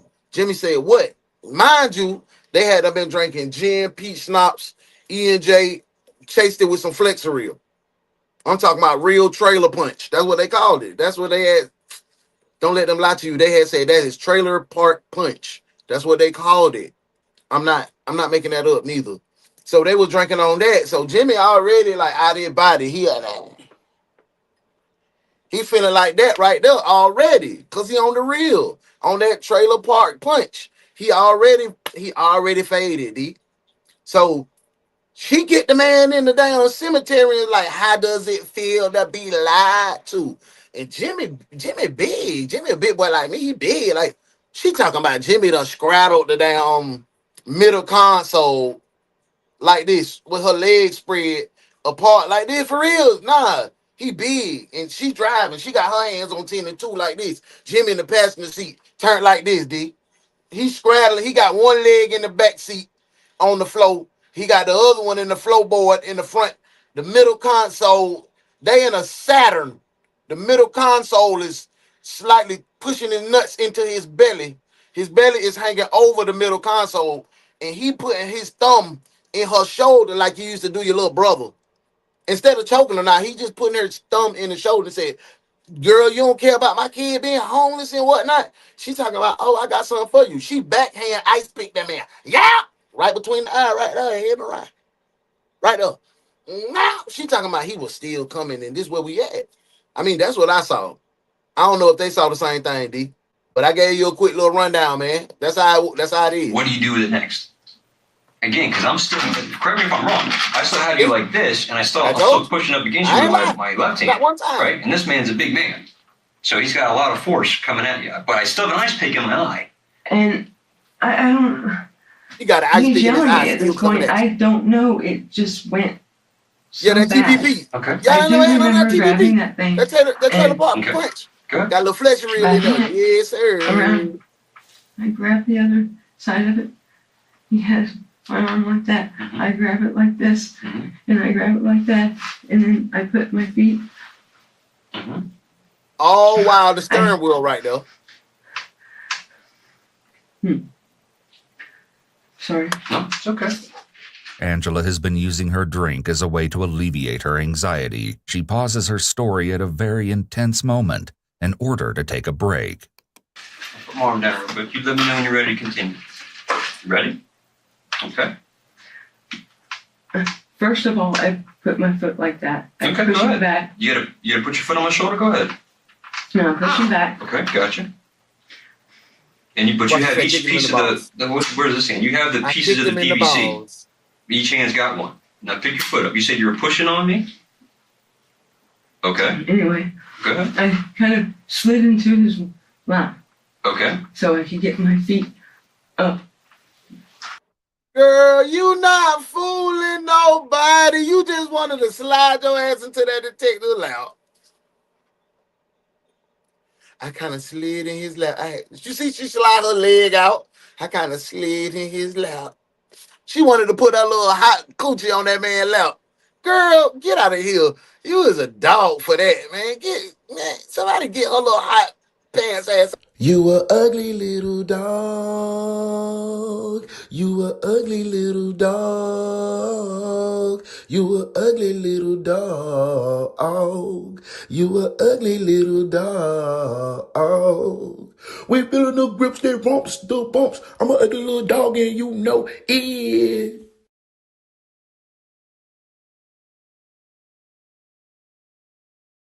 Like that. Okay. Gotcha. I use my feet to push the PVC. Put your legs each piece of PVC, so now the rope is just around Jimmy's neck. Yeah, but he was already trying his best to push me off. So now he's pushing on you to get, because you're pushing, but you're countering him with your legs and you pulling on the PVC pipe. Okay, each piece of the PVC. All right, keep going. What is this I contraption? remember that one time two I pieces of slept PVC pipe and some rope. I keep the ice pick. I push it deeper. Okay. If what Angela is saying is true and Jimmy was able to move around and speak with the ice pick in his eye, that would realistically suggest that he was aware and able enough to protect his life if they truly were in a struggle, not limited to knocking Angela unconscious with one blow in the confined space. Oh, my mama. The proximity between them and the car was so close that, even completely blinded, he could have overpowered her. A detail that the detective has surely picked up on as he continues to try and make sense of the situation. Why is the seat In her so black? reenactment, Is that there's a from lot more space for her fingerprint to dust? move, but in reality and in the confines of the car, they would be much closer, making her story even more impossible. Oh, hell no.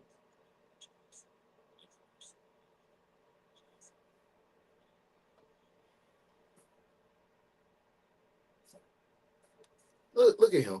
Look what he say. Look what he say, y'all.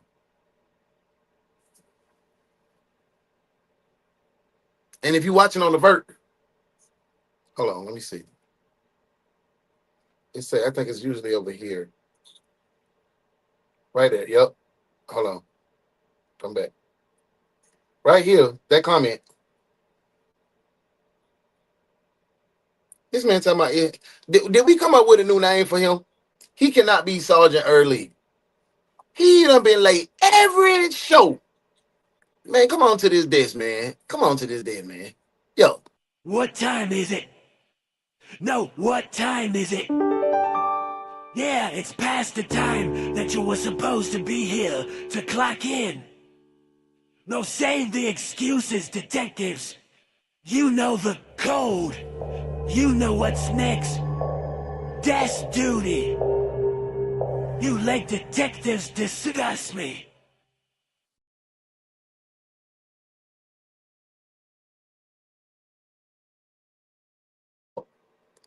If y'all want to cuss early out, join me at 9:05 Wednesday night tomorrow for Foxhole Bros, starring your boy, UnoDaOne, Doc Dallas, and Early Doc Willis.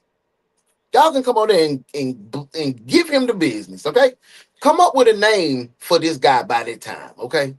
Yeah, man, y'all get on his case. Get on his case. So lock him up, y'all. He did it. Who did it? Who is he? He is dead. He was barbecued.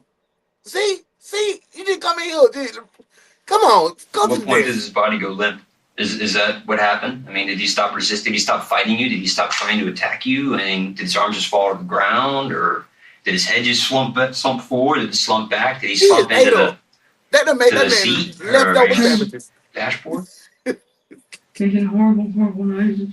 Angela is putting up a barrier between her and the detective here, not only with her arms and hands, but also by having her knees up. She's also eye blocking, which can be a sign of discomfort with the topic. It appears that she's literally trying to block out the image or the memory of his g***ing and ***ing. It's likely that... Make sure y'all tap into Uno in Real Life. The channel Uno in Real Life just dropped a new video. Just dropped a new Foxhole Bros highlight video. You'll see it. Go check it out. Leave a comment.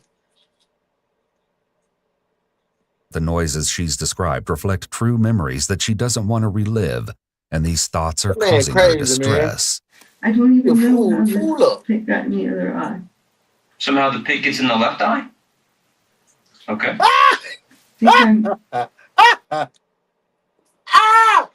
He said, oh, so now the pick in the left eye?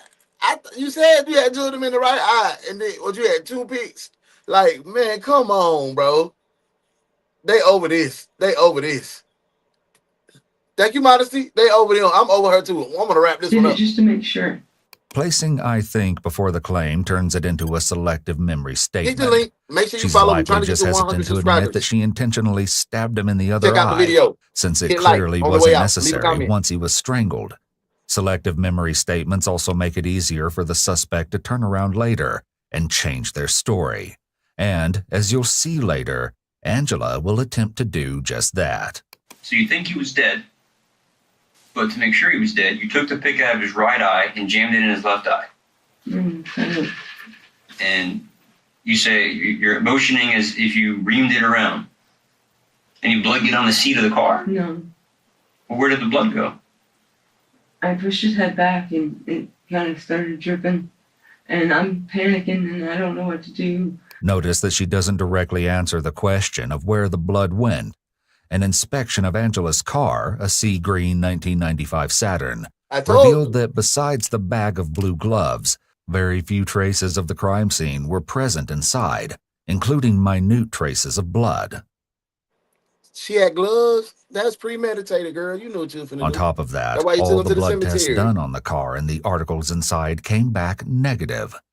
How Angela was able to keep blood from getting all over her car, especially provided that he was fighting her with the ice pick in his eye, is quite suspicious.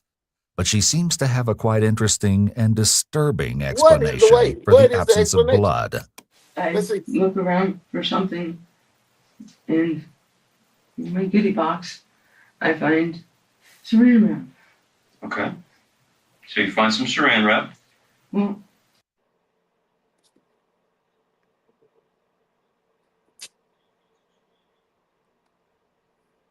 Saran wrap, Angela.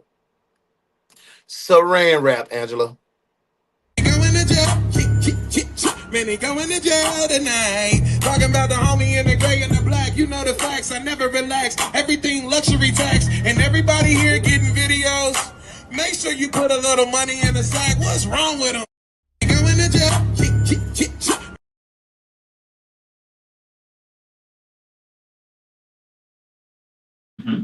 And I think that's the best thing to keep the fluids out of my car. I Yes, sir. wrapped his head. Hey, D. Foxhole Bros. One of our topics for Foxhole Bros tomorrow has to be the JP Saturn. We got to tell our JP Saturn story. Tap in tomorrow night, 9:05.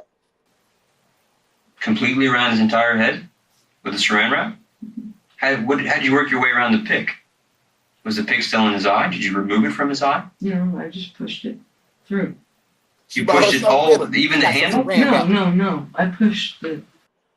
See, she had already planned to goddamn do Jimmy lunch specials. She got this around. I made a hole in the saran wrap. You made a hole in the saran wrap. So now his face made is. a hole anyway.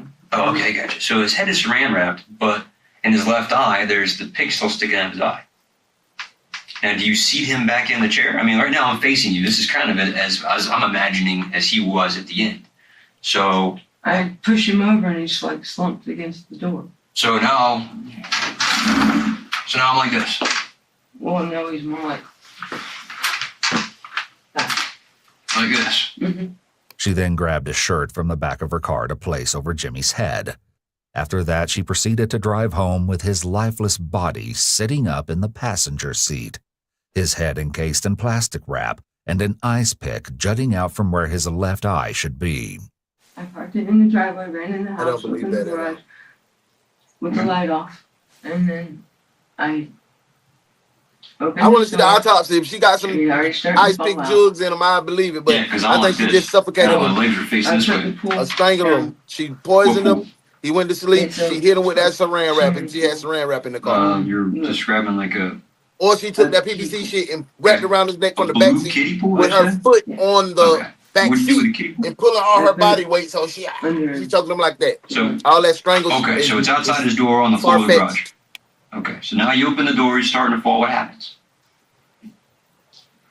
I get it back in my side of the car, close my door, and push against the back, and Finish getting him out of the car. yeah, I kick him out, but push him out.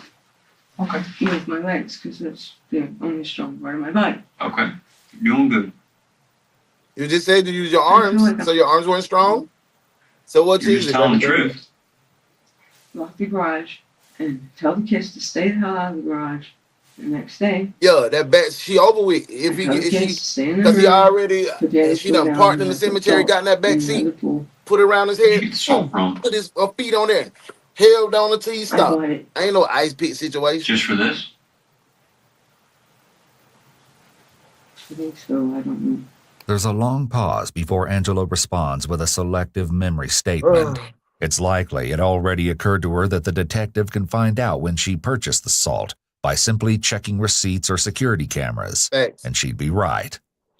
This evidence would become a big point of contention at her trial after some shocking discoveries are made. So you bought some pool salt, and you put it in one of the blue pools.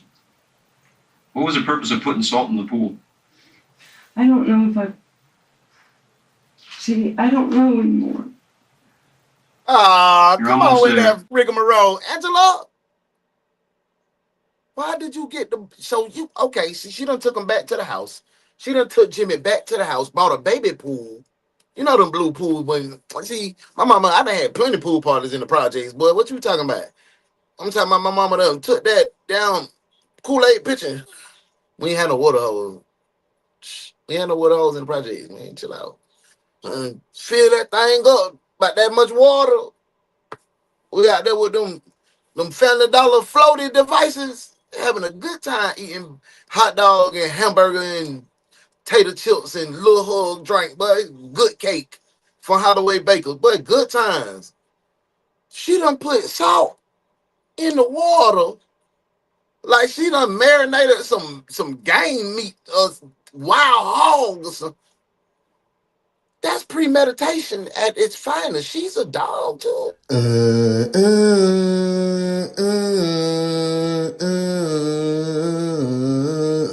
You ugly. You ugly, ugly. You ugly. Bitch, I'm ugly, ugly. I represent for all the ugly doggies. Third wall, uptown, Cali, yo, we ugly dog. Bitch, I'm about it. And yeah, I'm ugly. I'm from where we all so ugly. And killing ain't nothing but a hobby. Don't make me do up 187 ugly.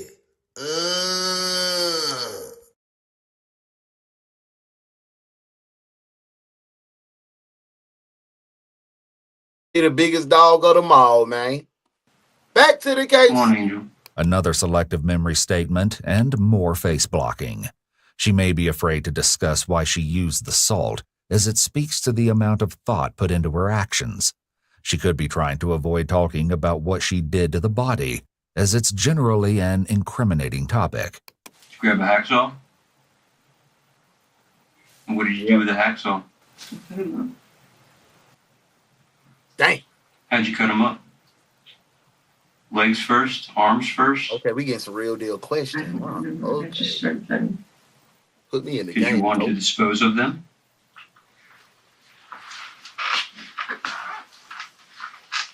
Angela physically turns her body away from the detective, a clear visual communication that she wishes to close herself off from him. And the tied them legs questions together asking. again. Surely she recognizes that her actions at this point in the story are extremely out of the norm and don't exactly scream self-defense. She over with. Remember earlier when you told me that you had put them in pots?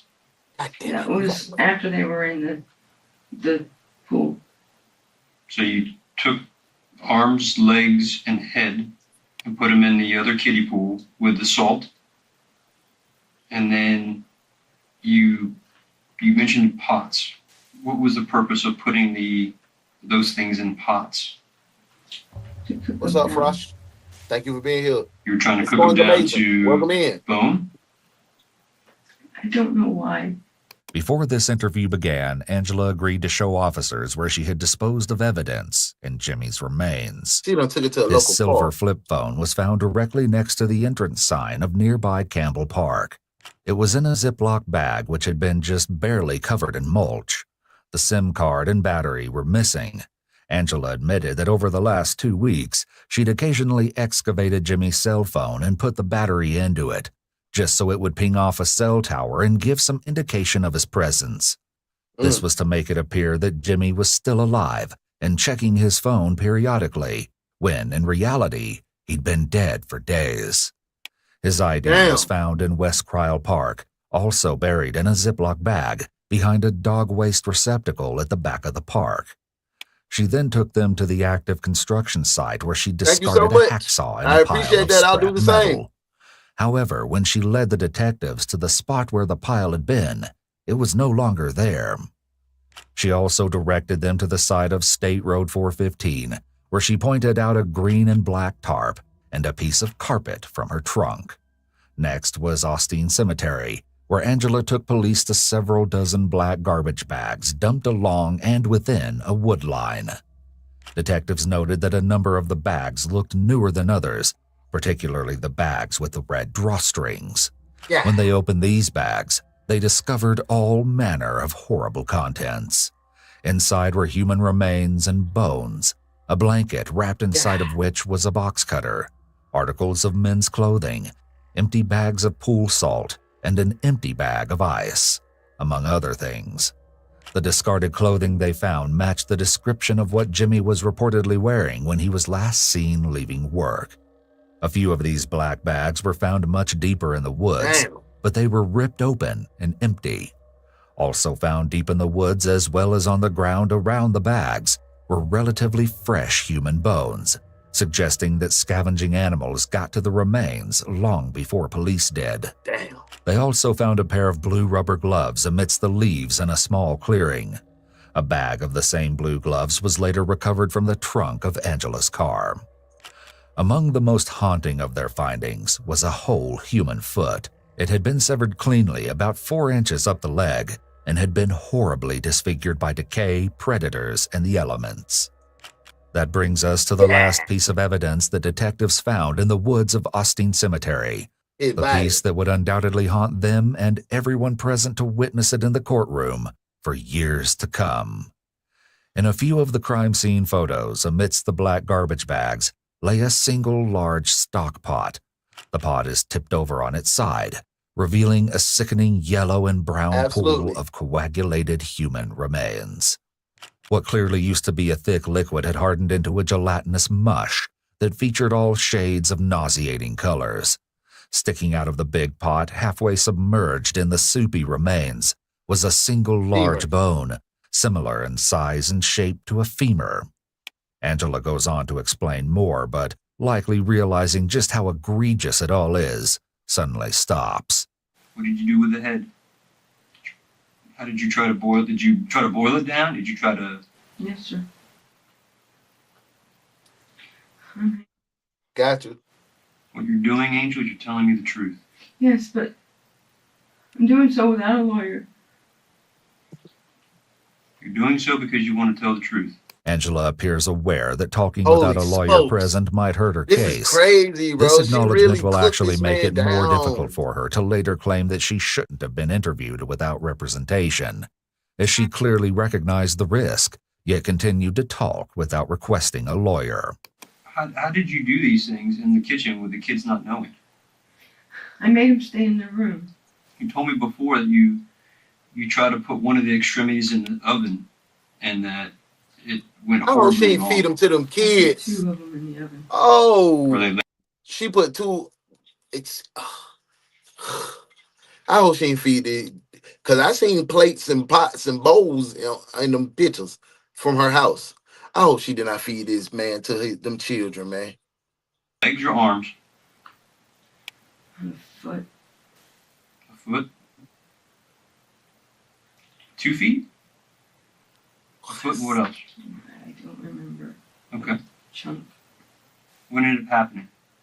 Smoke? Smell? Did the children come out from their room when they smelled this or notice the smoke? Did the smoke alarm go off? What happened? I don't have a smoke alarm. Okay. This is another example of stacking multiple questions on top of each other, right. and What why it's not a happened? good Slow tactic. down. Notice that Angela only addresses one part of his question, I don't have a completely smoke alarm. ignoring the part about her children. In this situation, the suspect will often neglect to provide an answer for every part of the question, either because they lose track of the questions or they're being intentionally evasive. Probably losing track. And Or I opened up the back door. Well, did the kids come out of the room? Stop. Pause. And both or just one or the other? I can't remember. It's like, what was that? What's that awful smell? I'm like, get outside. I ushered him straight out the front door. It's unlikely that she truly doesn't remember whether one or both of her kids responded to the smell of the smoke. She may be hesitant to admit more details involving her children, as it would cast her and her parenting in a worse light. Most will be horrified to find out that Angela did in fact have her kids with her when she carried out her devious plan, despite them having no knowledge of the crime whatsoever, making them victims of her erratic decisions as well. What were you hoping was going to happen by putting the foot and this other body part in the oven? She in there making the good old Chinese toe drop. Is it toe drop soup? I'll see my way out, bro. I was going to try to cook it to ash. Cook it, burn it to ash, cremate it? And when this didn't work, what did you do next? I put it in bags. Okay. Did you try to boil any other body parts? I don't think so. Saying everything out loud is likely making it all sound more horrific and real to her now as she demonstrates signs of overwhelm. However, Angela hasn't displayed any sorrow for Jimmy's death, so it's more likely that she's reacting to her anticipation of the punishment she could be facing. More than that, she surely recognizes that her actions are inhumane and will have the worst effect on what others think of her and her story. What did you do with the children? Did they come back in and go to their rooms and then you continued where you left off? Or, I mean, you didn't want them to find out what was going on, obviously. So... we stayed outside for quite a while talking to the police. Talking to the police? Okay. Did the police happen to come by, or were they there So because the of the police smoke? was outside when the stew was on. No, they were there looking for Jimmy. Oh, so that was pretty inopportune timing then. What happened with the police? They didn't come inside that day. Okay. If police had gone inside her house that day, it's unlikely that they would have been able to execute a proper search anyway. Following her confession, police were able to execute a search warrant on the home. After animal control removed an aggressive dog from the residence, Well, that's a beautiful dog. officers stepped inside and were met with a jaw-dropping sight. Peeling walls, dirty and broken appliances, animal feces, stained clothes, and discarded papers covered nearly all areas of the residence. What The home fudge? reportedly smelled rancid and looked as if it hadn't been cleaned in years, which made it extremely difficult and hazardous to search through. Oh my God. Inside the garage, however, police recovered paper towels with reddish-brown stains on them. Just outside, on the ground, was a 2-inch dull red stain that appeared to be blood. There was something else potentially was living in troubling there, about V. Angela's house. The kids Officers was in there. photographed an upside-down devil worshiping pentagram shit. that had been scrawled on one of the front windows. The adjacent window pane brandished a drawing of the all-seeing eye, generally depicted as an eye inside of a triangle. Also graffitied across the outer garage door were crosses accompanied by Jimmy's initials and the acronym RIP, a cruel and ironic grave marker. It wouldn't be long before the world would know the atrocities that took place inside Angela's discombobulated home. Now, what did you do with the remains? It's crazy, Put bro. the bags. Put the bags on the side of my garage. Were they Y'all heavy? see me wrapping this thing on up now. This been a crazy case for today. In the garage. And I still loaded them up. I was in such shock. I don't remember. Gonna get ready What to did eat it these make you overnight loading oats into the car? with the honey and peanut butter. Gonna be delicious. Told them I hit a deer. You mentioned something to me before about a wheelbarrow. How does that come into play? Put stuff in there. Before it was in bags? Hey! You took things from the John kiddie ain't give pool me with 50. salt John ain't and give put me it in the 50. wheelbarrow. I got you. I asked for a lawyer like a long time ago. Oh. I know you did. And I asked you if you understood your rights, and you said that you wished to speak with me without the attorney. Do you still wish to talk to me? I want to continue to talk to you. But do you want to continue to talk to me without a lawyer? Yes or no? Now don't Wisely, the investigator pauses the interrogation to establish whether or not Angela is making a request for legal counsel. Yeah. Seeking clarification is Man, drop them generally the 50s in best there, man. approach Drop in them an 50s in there, man. We interrogation, deep in here, man. even We though like current 18 federal deep, man. case law doesn't Drop them mandate 50s. police to Drop do 50s this. everywhere. Let's go. When dealing in matters this fragile, it's always Still got better like 10 safe minutes left. than sorry. 10 strong minutes. Cooperated completely. Thank you, Modesty. Thank you, V. Mm-hmm. You have. Nobody says that you haven't. What am I being charged with? Not being charged with Murder. anything at this point. I'm just trying to Murder. understand the story. What am I Come going on, to be Angela. charged with? That's a goofy question, baby. Well, that I can't tell you because I don't know. I don't know the rest of the story. Such a change of heart at this point seems rather abrupt. She seems unwilling to continue the interview, which is odd seeing as she's practically reached the end of the everything. story and already admitted to all criminal culpability. It's dead Her beat. slouched posture and positioning of her face in her hand are nonverbal indicators that typically communicate shame or protecting oneself due to fear. I'd like to continue the conversation. You know I haven't slept for like so long. Uh-huh. I bet. Keep- I bet. Sleep deprivation can cause all sorts of things. So, yeah, you should stop. But I haven't deprived you of sleep. I've fed you. I've given you breaks when you wanted Thank you, breaks. Buster. May I have a cigarette now? Are you what? May I have a cigarette now? Would you like to take a break and have a cigarette? Yes, sir. Okay.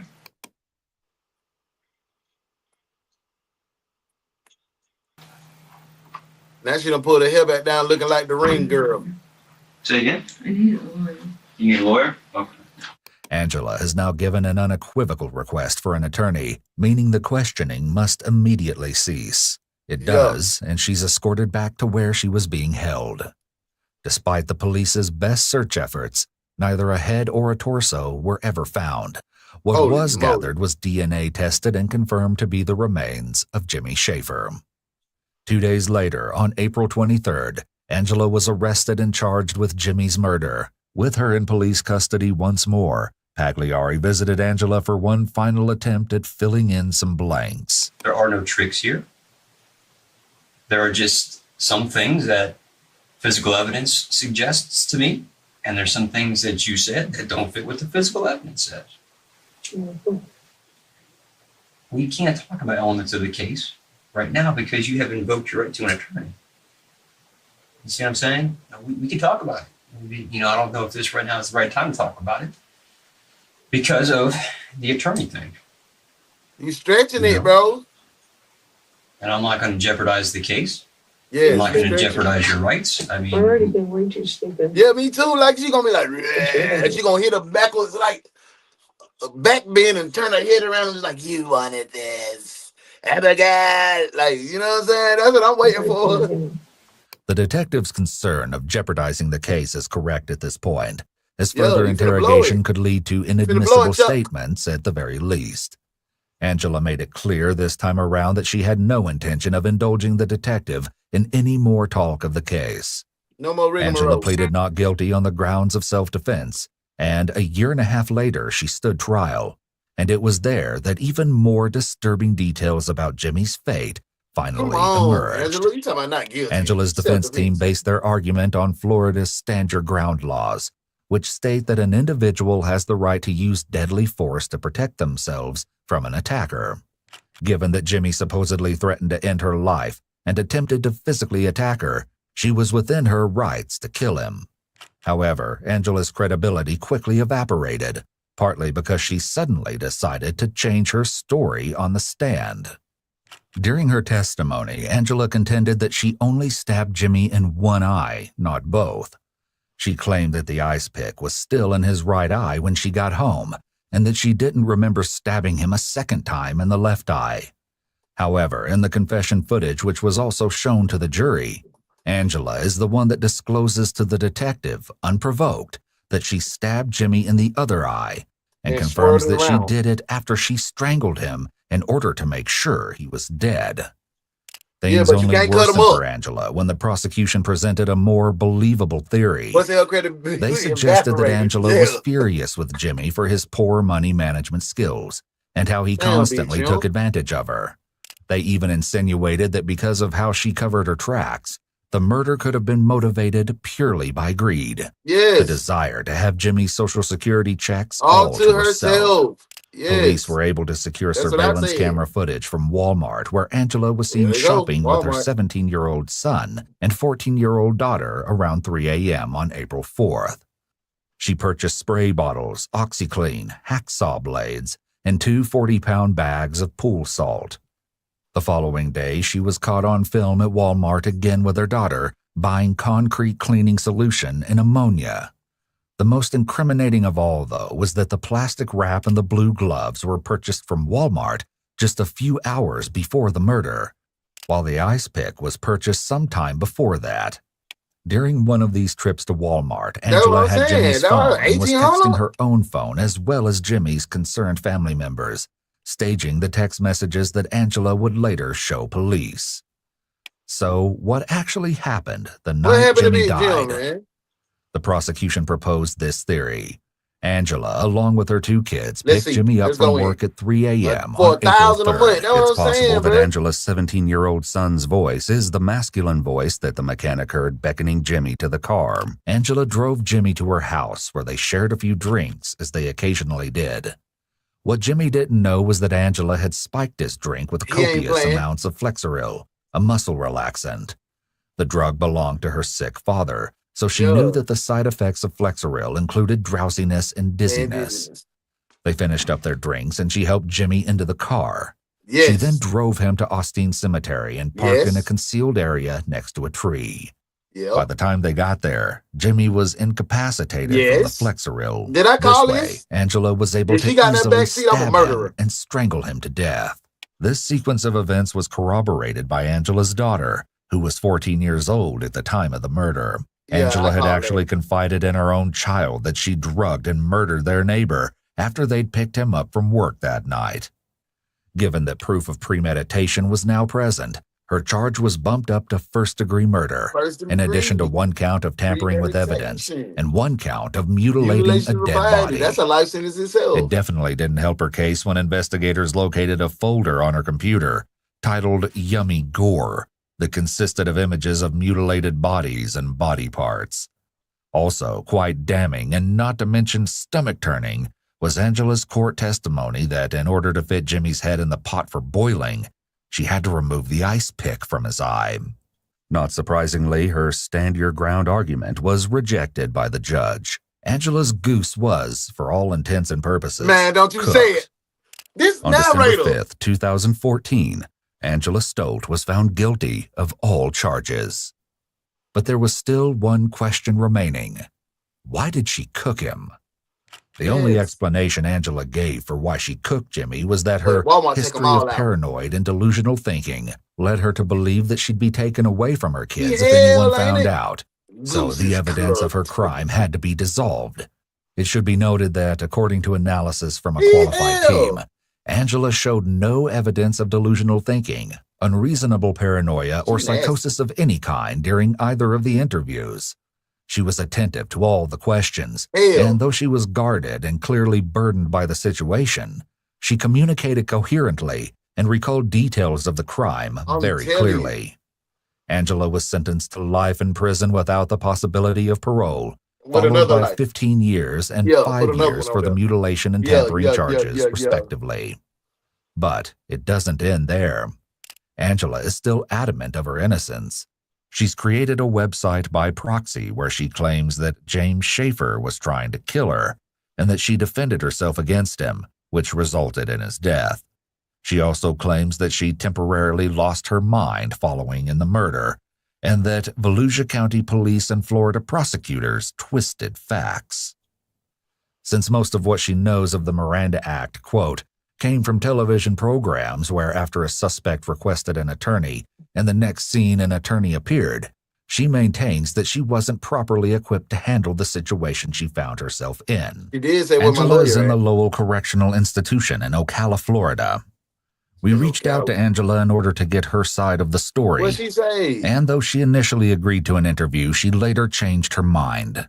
Still, she agreed to speak to us through email and answer some of our questions. What'd she say? This first email was just the beginning of some interesting correspondence. Angela told us that prior to the incident with Jimmy, she'd been in 2 abusive relationships.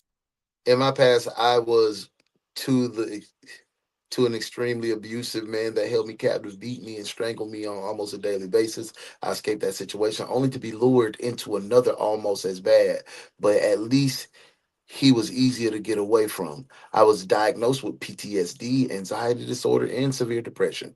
My kids were my life, and for them, I was able to put the abuse behind me and try to give them a peaceful life. I battled depression, avoided things that would trigger my PTSD. Stating, I was diagnosed with PTSD, anxiety disorder, and severe depression. My kids were my life, and for them I was able to put the abuse behind me and try to give them a peaceful life. When asked if she received counseling when she first arrived in prison, Angela stated that she did not. She said, I was put on so many psychotropic drugs that I almost blew all my appeal deadlines. I wasn't able to fully participate in my defense or comprehend everything that was happening until it was too late. This very well may have been the case, but it's important to note that Angela appears to be emphasizing that she's a victim and is very self-focused, something we saw even more so in her later letter. The investigators, knowing I was often delusional, continued to coerce me to talk to them. I believed I was cooperating, but I right literally hung myself. Life now? Hell. I'm locked away from my kids. I wasn't there to finish my most important job in life, and my children suffered for it most of all. When I was taken away from them, they emotionally and academically froze. For years, they still haven't completely healed. I bet they... Following this email, Angela agreed to write myself. Life. I gotta read this, y'all. I'm nosy. I am nosy. Life is hell. I'm not away from my kids. I was not there to finish my most important job in life, and my children suffered for it most of all. When I was taken away from them, this is where talking for me becomes impossible. It is entirely too painful to remain coherent when I'm discussing the impact this has had on my children. When I was taken away from my children, they emotionally and academically froze for years. They still haven't completely healed. I said that at the time they were home schooling and were well advanced. They had ambitions and dreams. Now, hell. I'm locked away from my kids. I wasn't there to finish my most important job in life, and my children suffered for it most of all. When I was taken away from them, they emotionally and academically froze.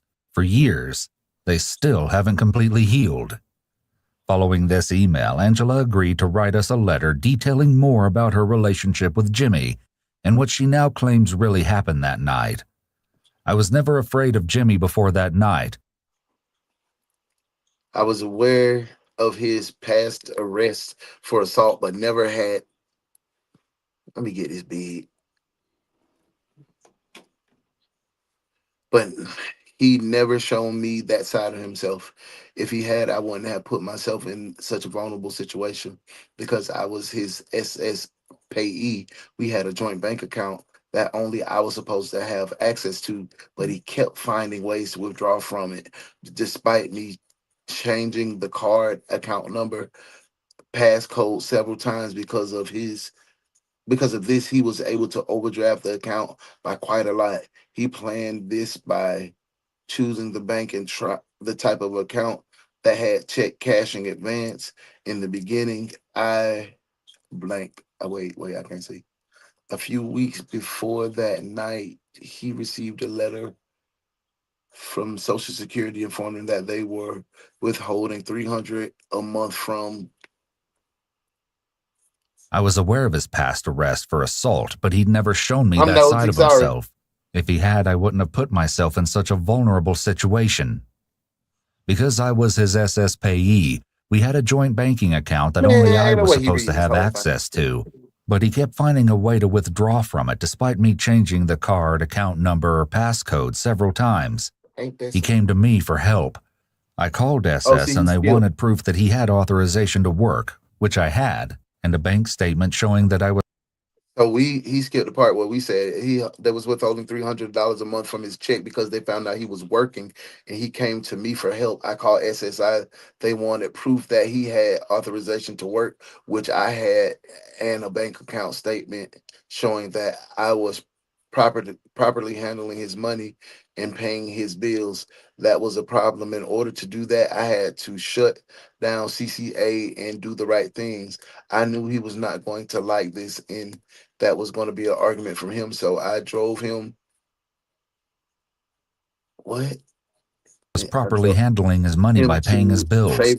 That was a problem. I knew he was not going to like this, and there was going to be an argument from him. So I drove him to my favorite haunt, Austin Cemetery. I told him we need to talk and went on to remind him that he'd made a complete mess out of the account, and in order to make it right, I had to call the bank and get CCA canceled. I can't remember it all, but he was screaming that he'd f***ing kill me. It was his f***ing money. Then he started me. We struggled. I tried to get away, but he was too strong. That arm. This arm, right arm. Okay, he put on my shoulder, and he started putting his thumb. Oh, into your shoulder, like your pressure point right here? Okay. He greatly overpowered me. He was still screaming, spit flying. I started seeing stars, flashes of light.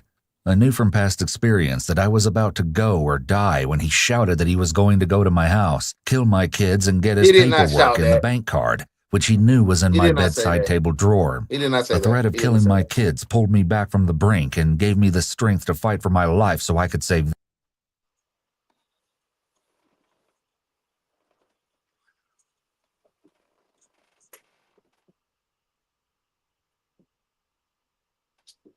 I hate to laugh at her, but she pretending like she the victim. Man, do you know how many people have been murdered that got kids and go hard for their kids? Do you know that? They would have pulled themselves back from the brink as well, thinking about their kids, girl. Shut yourself up. Theirs. My hands weren't strong enough, so I reached behind my seat into a box containing camping gear that we were collecting for our upcoming camping trip and grabbed the first thing I touched, which I thought was a screwdriver, but turned out to be an ice pick. for fishing, quick, humane kill, and hold for hook removal, and threatened him with it by putting it in his line of sight. This hand was coming towards my face. And I still got this hand over here like this, right? And okay. I went like that with it. Okay, so I was coming at you, or Jimmy was coming at you. Yes. I got you like this, and I'm moving towards you, and you took the pick and stuck it in my right eye? Yes, sir. He didn't let go. He was enraged. I was terrified. I stabbed him in the eye. There's obviously more to this story. She's got that right. For now, however, this is where our correspondence ended. Man, that was it for sure. That was a crazy case today. Angela, she done made her 63 different stories. She's never going to get out. Your appeal is going to be wasted. You volunteered the information. Yes, they fumbled a few parts of your interrogation, but not enough to jeopardize and throw away the case. You admitted out of your mouth, I'm not under any duress, but you did mention that you were sleep deprived. But you knew what you did. You boiled the man. It's no way you can get away from self-defense after you done cut the man's head off and torso and body parts. You done boiled him, put his feet in the oven, put his a big piece, you said a big chunk, so you done put his thigh in the oven. It started stinking. Your kids like, what is that horrible smell? You was like, get out of here. No, shout at you. It's over. You're a menace to society. They found out you wasn't crazy. You just deranged and psychopathic. Hey man, I had a good time. I hope you had a good time. It's been a great case today. Y'all was in it. I know your stomach was flipping, but good job today, detective. Now that's what you call being trained properly. I like what you did there, detective. Good work. Good job. Hey, go out and be light, be love, be you today. Spread some joy. It's enough hate already in the world. Hey, man, go tell somebody you love them and mean it. I get with y'all later on, 905. Get with me or get gone. I love y'all. Peace.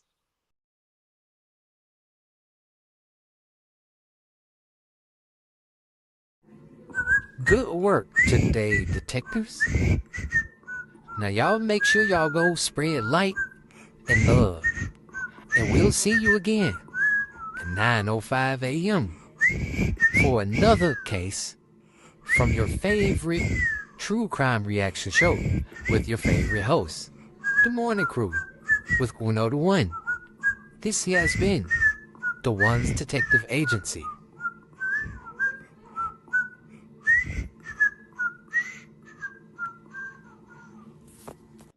Tell your daddy hey, boy. Tell your daddy hey, man.